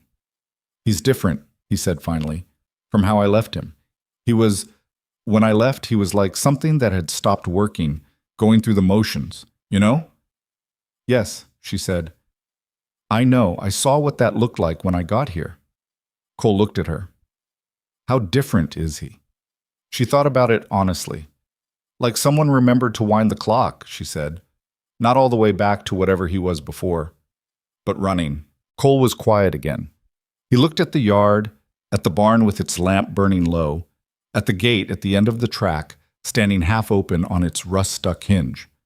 "I didn't think he'd open that door," Cole said. "When I heard what happened, that he'd let you in, I didn't think that sounded like him." "Maybe it didn't," Clara said. "Maybe that was the beginning of it being different." Cole didn't answer, but he stayed on the porch another hour after she went into bed, and she heard him there through the window, the occasional shift of weight on the rail, the scratch of a match when he lit his pipe, the long silences of a man sorting through something he'd been carrying in the wrong configuration for 3 years. On the third day, a Saturday, Margaret Holt came by unannounced. This was not unusual on its own, but she came with 2 other women, Mrs. Peck, Thomas's mother, and a woman named Ada Crane who had a homestead 8 miles south and whom Clara had met exactly once, at the dry goods store in February. They brought food, which was the frontier language for support, and they sat at Clara's kitchen table and talked with a directness that Clara had come to expect from Margaret, and was still calibrating to in the others. "We want you to know," Margaret said, "that if it comes to it, if the judge asks for character witnesses, or if any of us can do anything that helps, you say so." "Mr. Gaines already called his witnesses," Clara said. "I don't think there will be another chance." "I know that," Margaret said. "I'm not talking about the courtroom. I'm talking about after." Clara looked at her. "Whatever Kroom decides," Margaret said, "you have people here. I want that to be clear." She said it the way she said most things. Not softly, not with performance, just as a fact she was stating because it needed to be stated. Ada Crane, who had been quiet up to this point, set down her coffee cup. "My husband and I talked it over," she said. "If for some reason it doesn't go the right way, if she ends up with custody and tries to move you, there are things that can be done legally. Gaines knows. We've talked to him." Clara looked at these women around her kitchen table. She thought about her mother's second husband and his livery stable and the string of temporary places before this one, all the doors that had been various kinds of closed. She thought about what it meant to have people, not family by blood or by paperwork, but people who had decided you were worth showing up for. She had trouble for a moment with what to say. "Thank you," she said finally. It wasn't enough, but it was what she had. "Don't thank us yet," Margaret said, with the briskness of a woman who is uncomfortable with gratitude. "Wait until Monday." Chump. Monday came with low clouds and the smell of rain that didn't arrive until afternoon. They went into Caldwell Crossing with the wagon again, the 4 of them, and this time Clara noticed that Elias had put on his good shirt, the one she'd mended at the collar in January and that he wore only when something required it. Cole had done something about his hair. Small things, the kind of preparation that doesn't change anything material, but shows that a person understands the weight of an occasion. The courtroom was fuller than the first day. Word had moved through the settlement the way it did, and more people had decided this was worth seeing. Clara spotted Margaret in the same spot as before, and behind her Thomas Peck and his father, and Ada Crane near the back with her husband who Clara was meeting for the first time. Beatrice was already seated. She looked composed, but Clara had been watching people's faces for long enough to know the difference between composed and calm, and Beatrice was the first one. She was holding herself together by attention, which meant something underneath was not as settled as it looked. Forsyth sat beside her with his papers organized in front of him, and he had the face of a professional who has done this enough times to not show what he knows, which told Clara nothing. Gaines was beside Clara, and he had brought an additional folder of papers, which he'd told her about on Saturday, documents pertaining to the inheritance, which he'd spent the last 4 days investigating with a focus that surprised even her.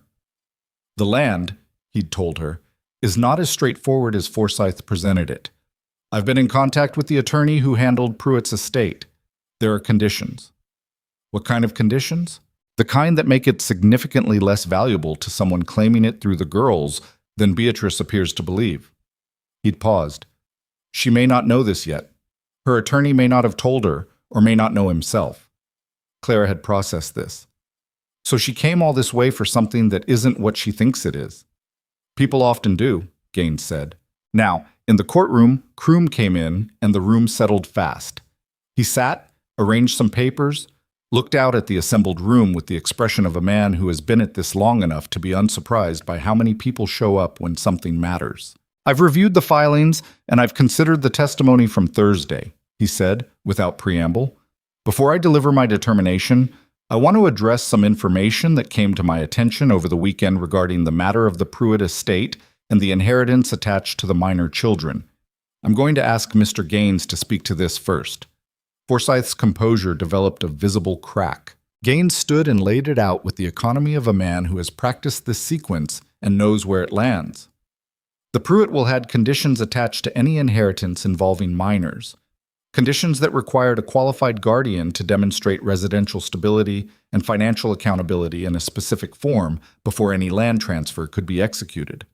The form of accountability required was a documented household arrangement of at least 12 months standing, verified by 2 independent witnesses, and filed with the county. He let this settle. Mr. Mercer's arrangement with the children, Gaines said, is documented in his ranch account book from March of this year, verified by 2 witnesses who appeared before this court Thursday, and corroborated by the testimony of 6 additional individuals. That documentation now exists. He paused. Mrs. Holloway arrived in this county 3 weeks ago. Whatever arrangement she might establish going forward would be starting from the beginning of that 12-month clock. The room was very quiet. Clara watched Beatrice's face and saw the moment the arithmetic completed itself there. It was not a dramatic moment. It was small and internal, a slight change around the eyes, the kind of shift that happens when a person realizes that the ground they'd been standing on was different than they thought. Forsyth leaned toward Beatrice and said something quietly. Beatrice said something back, short, and then looked straight ahead. Kroom took off his glasses and held them. Mr. Forsyth, he said, does your client wish to amend her position? A long pause. Your Honor, Forsyth said, we would request a brief recess to confer. 10 minutes, Kroom said. Don't waste them. The 10 minutes happened in an anteroom off the main courtroom, to which Forsyth and Beatrice disappeared. Clara sat in the courtroom with Elias on her left and Gaines on her right, and Cole at the end, and the room around them held the particular kind of silence that happens when a lot of people are being quiet on purpose. She looked at her hands. They were steady, which surprised her slightly. Elias put his hand on the table beside hers. Not touching, just present, close enough that she could feel the warmth of it. She didn't look at him. He didn't look at her. After 8 minutes, Forsyth came back without Beatrice. He spoke quietly to the clerk, who brought something to Kroom, who read it and then looked up. Mrs. Holloway is withdrawing her petition, Kroom said. The room exhaled. It wasn't loud. It was more of a collective release, The sound of held breath let go across a room full of people. Clara heard it around her and held her own breath one moment longer until she was sure she'd heard correctly, and then she let it go too. Kroom was still talking. "The withdrawal of the opposing petition does not complete this matter," he said, and the room settled again into attention. "The question of formal guardianship still needs to be addressed, because the children cannot exist in a legal limbo regardless of who is or isn't contesting for them. I had intended to rule on this regardless of Mrs. Holloway's petition because the situation warranted it." He looked at his papers. Then he looked up at the room. "The testimony presented Thursday was clear and adequately documented," he said. "The minor children Clara Whitmore, age 11, and Rose Whitmore, age 14 months, have been in the care of Elias Mercer of this county since November of last year. During that period, by all available evidence, they have been properly housed, fed, cared for, and integrated into a functioning household. The account book documentation, while informal, establishes intent and continuity in a manner this court finds credible." He set down his papers. "I am granting permanent legal guardianship of both minor children to Elias Mercer," he said, "effective today and recorded with the county. This guardianship supersedes any future claims from blood relations absent a showing of substantial changed circumstances and a new petition to this court." He looked out at the room. "That's the ruling. We're done here." He stood. The room stood. Clara sat still for a moment after everyone around her had risen. Just a moment, just long enough to let it settle into a real thing, and not just words she'd heard. Permanent. Gaines said something to her that she didn't entirely hear. Elias was on his feet and she stood too, because she needed to stand, and when she did, she was briefly eye level with his chest, which was the wrong height for what she needed, and she did something she hadn't planned and hadn't thought about. She put her forehead against his sternum and held still. He was still for a moment too. She could feel the surprise in him, the same uncertainty she'd seen in him 100 times, the man who didn't know what to do with softness because he'd been without it so long. Then his hand came up and rested briefly on the back of her head. One moment, just that. "All right," he said, which was not particularly eloquent, but then Elias rarely was. "All right." She stepped back and picked up Rose from the bench, because Rose had been remarkably patient through all of this and was now at the end of it. Cole was standing beside Elias, and he looked at the two of them, at his father's face, at Clara with Rose. And his own face was doing something complicated that he wasn't quite managing to control. "Well," Cole said.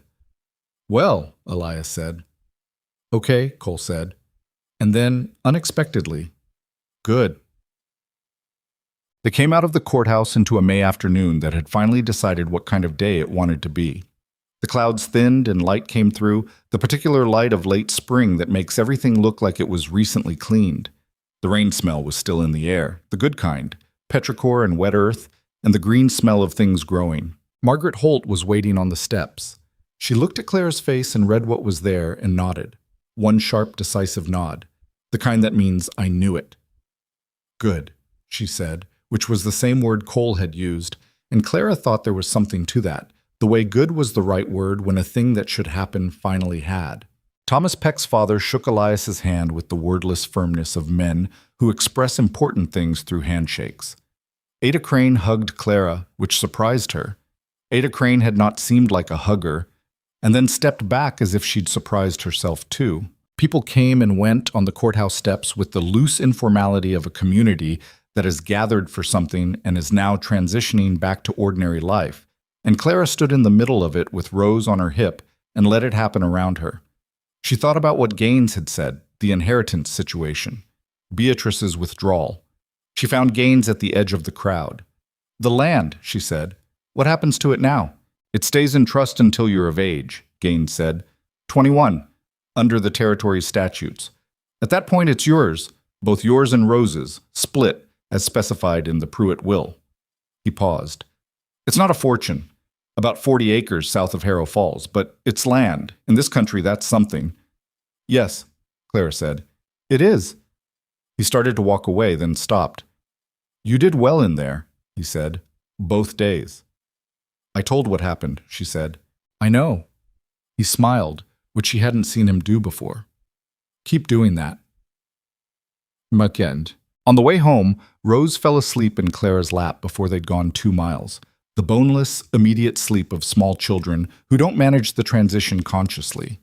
The wagon moved through the afternoon light, and Clara held Rose and watched the landscape shift from town to open country, from the compressed busyness of buildings and people to the wider, quieter thing that the territory was when left to itself. Cole was driving.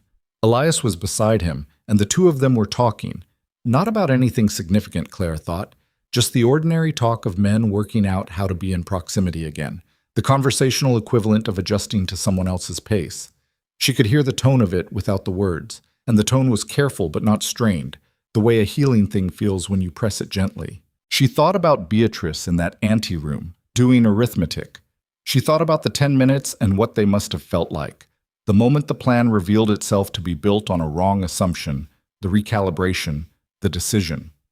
She didn't feel triumphant about it. She didn't feel much about Beatrice at all, she realized, which was a different thing from how she'd felt in November, when the door had closed and she'd stood on the step in her ruined boots and felt the full weight of being unwanted. She felt something more like tired, the particular tired of someone who has been alert for a long time and has just gotten permission to stop. She let herself be tired.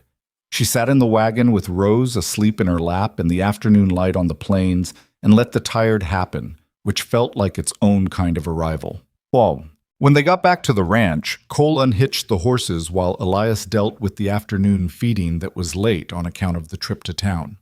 Clara took Rose inside and put her down and then stood in the kitchen for a minute, just standing, looking at the organized shelves and the clean floor and the mended curtain and the chair at the table that had once been in the storeroom. She thought about November, about the gate, about flour sacking on her feet, and Rose not making any sound, and the amber square of light in the window that she'd walked toward because she'd run out of alternatives. She thought about what Elias had told the judge when Kroom asked him why March, because by March, I was sure. I wanted to be sure before I wrote it down. She went to the shelf where the account book sat. She took it down and opened it to the back page, to the entry with the date and the two names and the word residence in Elias's careful, cramped hand. She looked at it for a moment. Then she got a pencil from the drawer where pencils lived and added 2 words, small, below the existing entry, and family. She put the book back. She started supper because there were 3 people and a baby to feed, and it was getting on toward the end of the afternoon, and the beans weren't going to cook themselves. She was elbow deep in the routine of it, the fire, the water, the measuring of things, when Elias came in from the barn, and she heard him stop in the kitchen doorway the way he sometimes did, registering the room before he entered it. "Smells good," he said. "It's just beans," she said, without turning around. "It's always just beans," he said. "Still smells good." He came in and hung up his hat and sat at the table. And after a moment, Cole came in too, and they settled into the ordinary noise of the kitchen before supper. The sounds she'd been building, she realized, since that first morning in December when she'd gotten up before him and started the fire. She put the pot on the table. She sat down. Rose, woken by the smell of food the way she always was, made a sound from the back room, and Clara started to get up, and Elias said, "I'll get her," and went. She heard him in there. The brief sounds of him picking her up, Rose's immediate investigation of whatever he was wearing, the low sound of him saying something she couldn't hear. Then he came back with Rose on his arm, settled against his shoulder with the ease of familiarity, and he sat back down at the table. He served himself. He served Rose a few spoonfuls of the soft things. He passed the pot to Cole without looking up. Clara sat at the table in the kitchen of the ranch that was now, legally, formally, in the county records and in an account book on the shelf, home, and she thought about her mother's voice saying, "You need something with ground under it, Clara, something that doesn't end when someone changes their mind." The beans were plain. There was biscuits left from the morning, gone a little dry. The lamp needed trimming. None of it was perfect. All of it was real. Outside, the May light faded off the plains in slow degrees, and the gate at the end of the track creaked once in the evening wind and was still. The summer after the hearing was the first summer Clara could remember not being afraid of. That wasn't entirely accurate. She was afraid of things because she was not a person who had stopped paying attention to how quickly circumstances could change, and paying attention meant knowing what you stood to lose.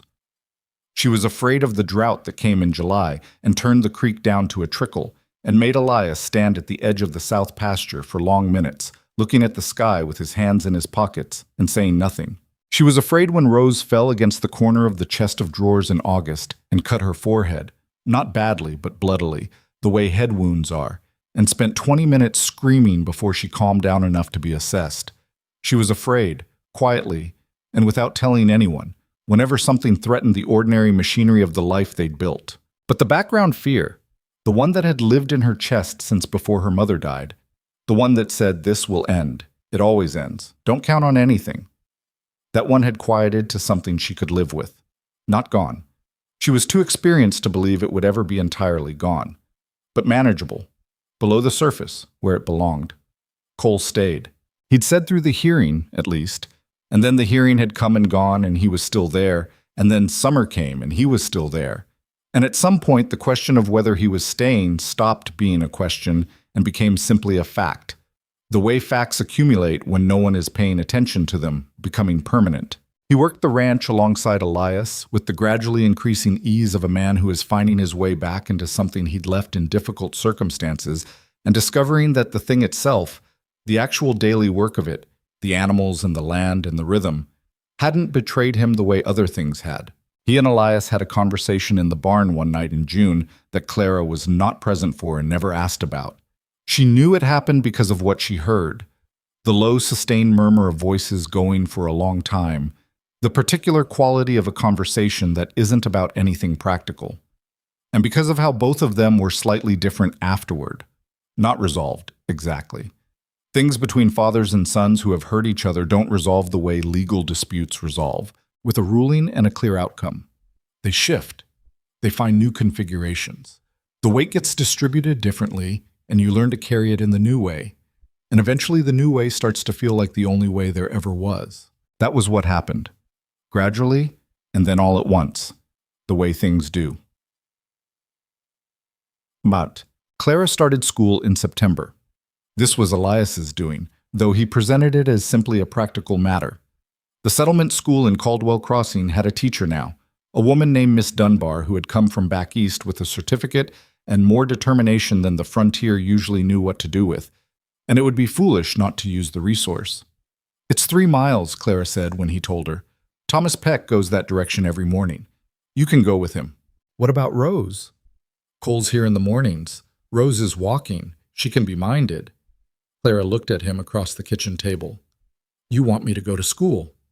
"I want you to have the chance," he said. There was a slight difference in these two things that she recognized he was drawing deliberately. "What you do with it is up to you." She thought about her mother, who had taught her arithmetic and reading and harness work and bookkeeping, and the particular lesson that knowledge was the one thing that could not be taken away from you by circumstances, by men who changed their minds, by the ordinary disasters of a life lived without net.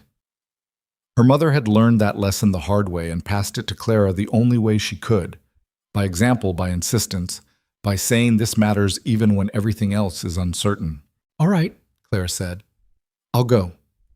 Miss Dunbar turned out to be a small woman with an outsized sense of what was possible, which was the most useful kind of teacher. She had the ability to look at a student and see not what they were, but what they could be made into.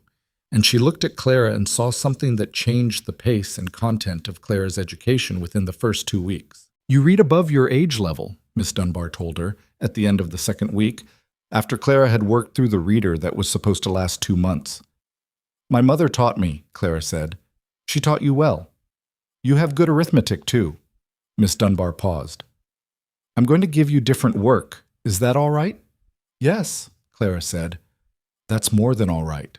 She came home on those school days burning with it, the particular energy of a mind being used to its capacity, which is different from the energy of physical work in a way that is hard to describe but unmistakable. She'd do her chores and then sit at the kitchen table with her books, and Elias would come in from the barn and look at her there and say nothing. Just go about the business of the evening, but she'd catch him looking sometimes with an expression she'd learned to read. Satisfaction, quiet, and undemonstrative, the way he expressed most things. Cole teased her about it. Not cruelly, Cole had the frontier habit of expressing affection through low-grade mockery, which Clara had learned to identify and had started returning in kind, which surprised him the first time she did it and then made him laugh. "You're going to be the smartest person in 3 counties," he said one evening, looking at the stack of books on the table. "2 counties," she said without looking up. "Mrs. Holt has me beat on the 3rd. Cole looked at Elias. Elias shrugged. "She's not wrong," Elias said. The first anniversary of her arrival came on a Thursday in November. She knew the date without needing to look at a calendar.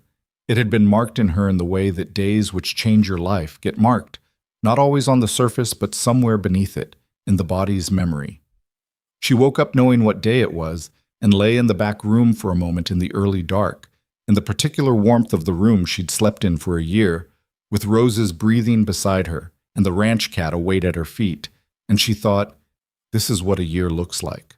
It looked like the mended curtain and the organized shelves and the account book on the shelf, with her handwriting adding to Elias's.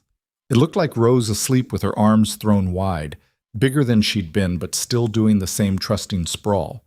It looked like the wooden horse still on the windowsill where it belonged, and the photograph on the chest of drawers face up to the room, and the chair at the kitchen table that had once been in the storeroom. She got up and built the fire. Elias came down to a warm kitchen, the way he had for a year, and he stood in the doorway for a moment and looked at the room and then at her. "You know what day it is," he said. "Yes." He came in and sat down. She put coffee in front of him. He wrapped his hands around the cup in the way he always did, both hands, thumbs aligned, and looked at the table. "Year ago today," he said. "Yes, sir." He looked up.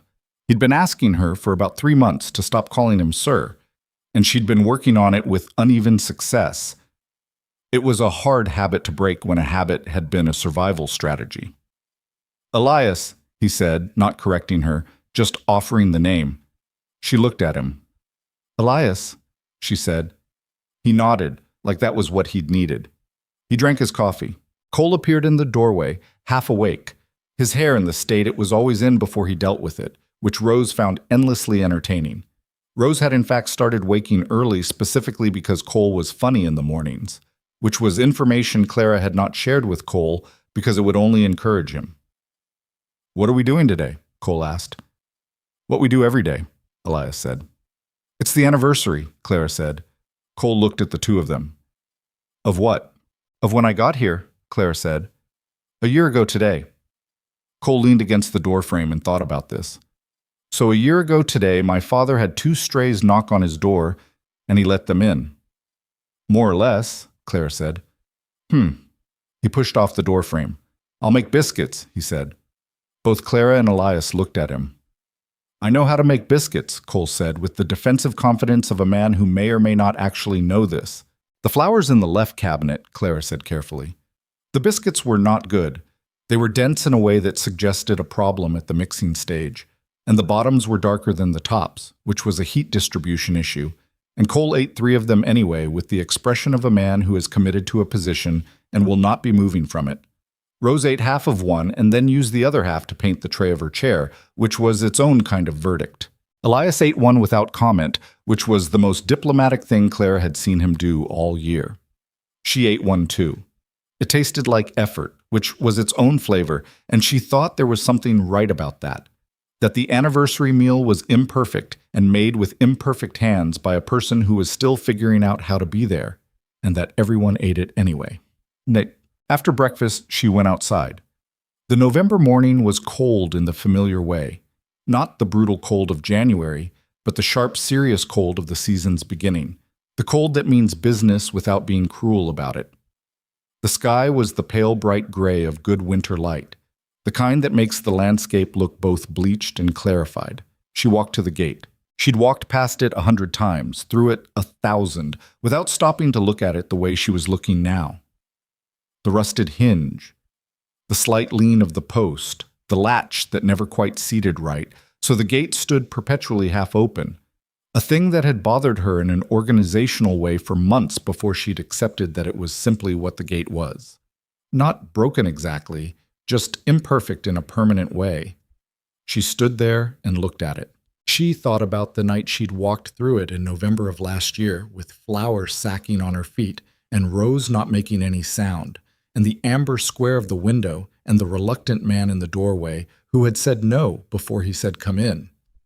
She thought about the sequence of things that had to happen, and happen in a particular order, for her to be standing here on the inside of this gate a year later with a warm kitchen behind her and biscuits in her stomach that tasted like effort. She thought about her mother. She did this more honestly now than she had in the first months, when grief had a rawness that made the thinking painful in a way that didn't yield anything useful. A year of distance had not made the loss smaller. She'd been wrong, early on, to expect it to, but it had made it possible to look it directly without flinching every time. Her mother had been a woman of imperfect choices and extraordinary persistence, who had dragged her children across 3 states in the wake of men who didn't stay, who had gotten sick at the worst possible time with the worst possible timing, who had taught Clara everything she knew about being useful in a world that didn't automatically value her. What her mother had never quite managed was this: ground. The thing she'd always been looking for and never quite reached, always one more move away, one more plan, one more man who might turn out to be the one who stayed.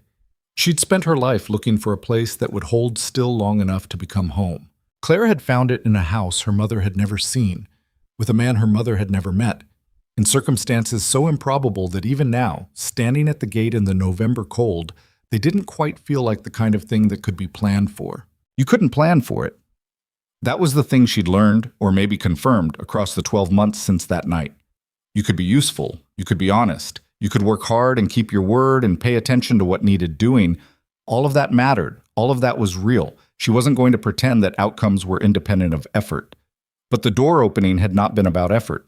The door opening had been about Elias Mercer, on a particular night, looking at a child's feet and making a choice. One choice, and then another, and another, because choices compound the way errors do, but also the way good things do, the way a single seed in the right ground produces something that spreads beyond what anyone planned. She hadn't been the seed.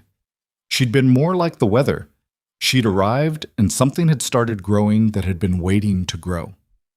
Maybe that was too generous to herself. Maybe it wasn't generous enough.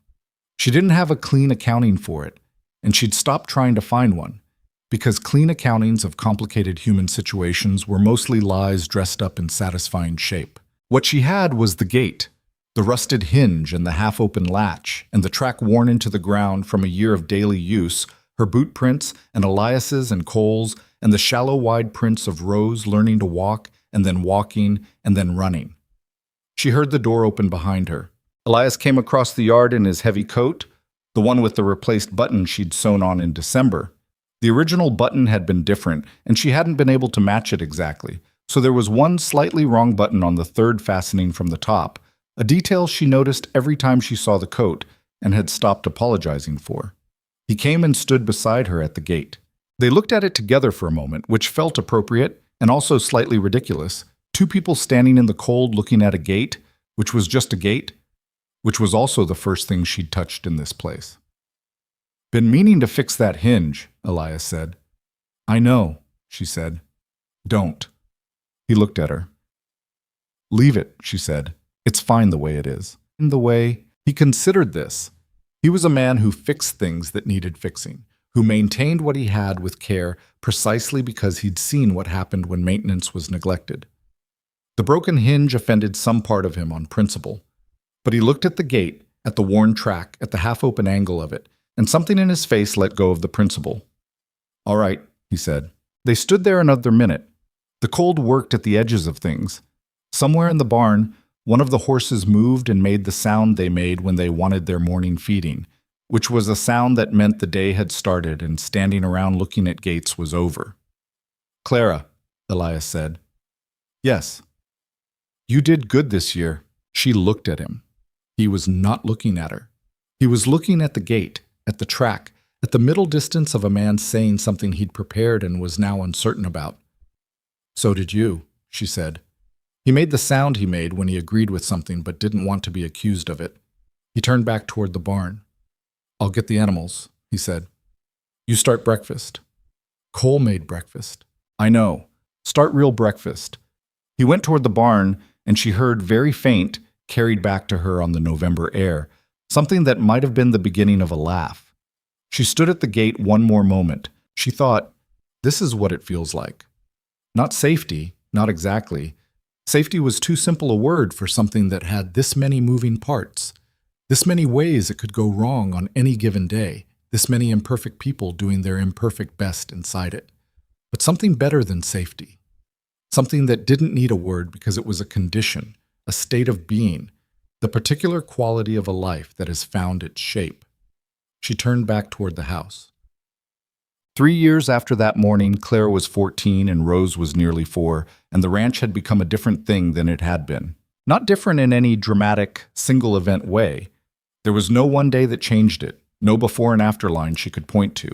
It was different the way living things are different, continuously, in the direction of growth, through 100 small decisions and 1,000 days of ordinary work. The south fence had been rebuilt. There were 6 more goats and 2 more horses.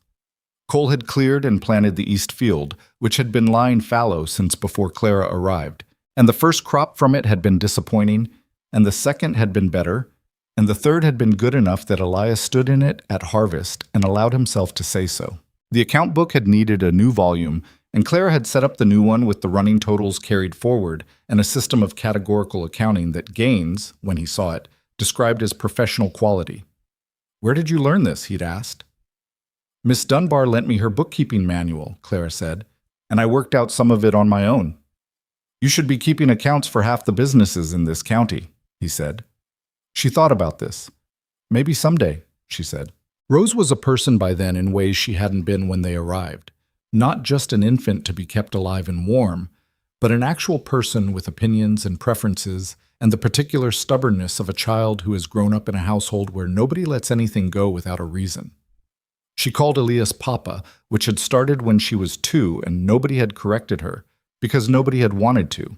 She called Cole by his name, which she pronounced with the emphasis on the wrong syllable in a way that had never been corrected because it was too endearing to fix. She called Clara Clara, because Clara had asked her to, because Clara was not her mother and had never pretended to be one, but was something. The word for it didn't exist in the standard vocabulary, so they didn't use one. They used Clara, which was enough. Miss Dunbar left the settlement school at the end of Clara's 2nd year, replaced by a man who was technically qualified and practically far less interesting. Clara had gotten what she needed from Miss Dunbar by then. Not everything, but the foundation of something she could keep building on her own, which was the more important gift. Miss Dunbar, the week before she left, sat with Clara after school and talked to her for an hour about what came next. "There's a women's college," she said, "in the city. It's not close, and it's not cheap, and the territory won't make it easy for you. But it exists, and girls like you go there." Clara thought about this. "Girls like me," she said. "Girls who are smarter than most of the men who'll try to make decisions for them," Miss Dunbar said, with the direct pleasantness of a woman who'd made her peace with being inconvenient. "Girls who've been doing adult work since they were children and need a context that takes them seriously." She paused. "You have time. You're 12. But I want you to know it exists because nobody told me it existed until I was almost too old to use it, and that was a waste." Clara carried this home with her and thought about it for 2 weeks before she mentioned it to Elias. She chose a Saturday evening when the week's work was done and Cole had gone into town and Rose was asleep, and she sat down across from him at the kitchen table and told him about the college the way she told most things, straight, without softening, with the relevant details in order. He listened. He had his coffee cup. He did the thing he always did when he was thinking hard, which was look at the table rather than at her. "How far is the city?" he asked. 2 days by train." "How long is the program?" 2 years for the basic certification, more if you want a degree." "When could you start?" "Not for years yet. I'm 12. He was quiet for a moment. "But you're thinking about it now?" "Yes." He nodded slowly. "All right," he said. "All right, meaning what?" He looked up. "Meaning we'll figure it out when it's time." He picked up his coffee. "Money's better than it was. Cole's got the East Field producing, and you've been keeping the books in a way that's actually telling us where we are, which was not always the case before." He set the cup down. "We'll figure it out." She looked at him steadily. "You'd let me go." Let you... He stopped. He looked at her with an expression that had something frustrated in it, and something else. Clara, you're not a prisoner here. You never were. You can go wherever you're able to go and come back here when you want, and this place is still yours. He paused. That's what having a home means. It doesn't mean you can't leave. It means you have somewhere to come back to. She sat with that. She thought about her mother, always leaving and never quite arriving. She thought about the wooden horse on the windowsill and the way Cole had talked about it. The thing kept precisely because keeping it meant remembering what it meant to have something worth keeping. Okay, she said, that's what I needed to know. I know, he said, like he'd known what she was actually asking before she did. On the second anniversary of her arrival, Clara fixed the fence post on the east side of the yard that had been leaning since spring. Cole held it while she packed the base and drove the cross brace, and Rose supervised from a safe distance with the seriousness of a child who considered herself an authority on construction projects. Is it straight? Clara asked. It's straight, Cole said. It's a little left, Rose said. They both looked at her. She's not wrong, Cole said. They adjusted it. Rose approved, with a nod that was uncannily like Elias. The gate, which stood at the other side of the yard, was still on its rusted hinge, still half open, still the exact imperfect angle it had been since November 2 years ago, when Clara had walked through it with nothing but 14 cents and a button from her mother's coat. She'd never asked anyone to fix it. Elias had never fixed it. It had become, by some unspoken consensus, simply part of the place, not broken, not ignored, just accepted in its permanent state of imperfect openness. She'd thought about that a lot, over 2 years, about what it meant that the thing she'd first touched here was a gate that didn't fully close. She thought it meant something worth holding on to. There are things people say about family, that it's blood, that it's duty, that it's the people who were there at the beginning before you had any say in the matter. And maybe that's true, some of the time, in some configurations. Clara had no interest in arguing with the people for whom that version was real and sufficient. But there was another kind. The kind built out of necessity, and then, slowly, out of choice. The kind where someone opens a door they didn't have to open, and you walk through it, and then you both decide, in the 1,000 small ways you decide anything in a life lived in close quarters, to keep the arrangement, to show up, to eat the bad biscuits and fix each other's arithmetic and sit on the porch in the dark without needing to explain why. The kind that starts with one person being useful and another person being willing and ends, or doesn't end, because this kind doesn't end the way things with clear conclusions end, with something you couldn't have designed from the outside. Something that has the particular strength of things that have been tested and held. Clara had not been rescued. She wanted that to be clear, though she wasn't sure who she was being clear to. Herself mostly, the version of herself that sometimes needed reminding. She had not been rescued. She had arrived at a place that needed what she had to offer, and she had offered it relentlessly, over and over, until the arrangement was no longer an arrangement, but simply a life. She had worked for everything she had here, and she would keep working, and the working was not something she resented. It was what she was, but she had also been chosen. By a man who hadn't wanted to choose anything, who had been going through the motions of his own life with the lights only partially on. By a returned son figuring out how to be back. By a community of women with salt pork and hair ribbons, and the specific frontier generosity of showing up when something mattered. She had been chosen, and she had chosen in return. And that choosing, not the circumstances, not the desperation, not the sequence of disasters that had brought her to a particular gate on a particular cold night, that was the thing that made it home. Rose, at 4, did not understand any of this and didn't need to. She would grow up inside it the way children grow up inside weather, taking it as the fundamental condition of existence, the thing by which other things were measured. Clara thought that was the best possible outcome, that Rose would never know what it cost to build this, would simply inhabit it as her birthright, the way people should inhabit love. She would know someday. Clara would tell her when she was old enough, in the way that one generation passes hard knowledge to the next, not to burden, but to ground, so you know what holds you, so you know it was chosen. On a morning in November, 3 years to the day from when she'd walked through the gate, Clara stood at the kitchen window and watched Elias and Cole work in the yard below.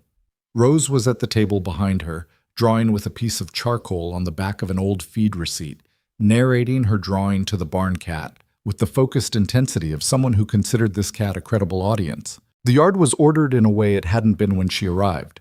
Not perfect. The fence on the west side still needed attention, and Cole had left the cart at a wrong angle that was going to bother her until someone moved it, but functioning, maintained, the visible evidence of people who were paying attention. She thought about the college in the city. She thought about it sometimes with the particular hunger of a person who knows what they want and is willing to wait for it because the waiting is finite. Elias had put money away. He'd told her in September, straightforwardly, the way he told things that mattered. There's money for it. When you're ready, there's money for it. She thought about what she would do with it. Not the money, the education. She thought about bookkeeping, about the law, about the way Gaines had built a case from facts arranged in the right order and presented to the right people at the right time. She thought about the documents she'd organized for Gaines in the weeks after the hearing, the way the legal record was a story like any other story, told in the language of evidence, and that the telling mattered as much as the truth of it. She didn't have a single clear plan. She had a direction.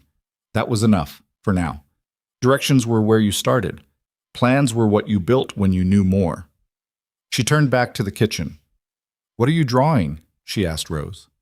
"The gate," Rose said, with the confidence of a child who considers her subject self-evidently interesting. Clara looked at the drawing. It was the gate, rendered in 4-year-old charcoal. The post, the latch, the angle of the thing that never quite closed. More accurate than she'd expected from a 4-year-old, and she said so. "I look at it a lot," Rose said, returning to her work. "It's always open." "I know," Clara said. "Why is it always open?" Clara thought about this. "So people can come in," she said. "People who need to." Rose considered this with the seriousness she brought to all information. "Like us," she said. "Like us," Clara said. "Like anyone who needs a door." Rose added something to the drawing, a figure, small and not particularly recognizable, standing at the gate. Then another beside it and another. She sat back and looked at it. "Better," she said. Clara looked at the drawing on the back of the feed receipt, the imperfect gate, open, and the figures beside it that could have been anyone and were, in the way all drawings of people are, everyone and no one. All of them standing at the threshold of something. She took the drawing and pinned it to the shelf beside the window where the light would fall on it. Then she went to start the midday meal because it was noon and there were people to feed and work to do. And that was the shape of a day, the shape of a life. The ordinary and continuous and imperfect work of keeping what you've built from falling apart and doing it again tomorrow. And finding that the doing is not a burden, but the point. Outside, the gate stood half open on its rusted hinge. It had always been open. It would stay that way. Not every lost thing finds its way home, but the ones that do. The ones that knock on the right door at the right moment and find someone on the other side willing to make a choice. Those are the ones that show you what home was always supposed to mean. Not the place you came from, the place that lets you in.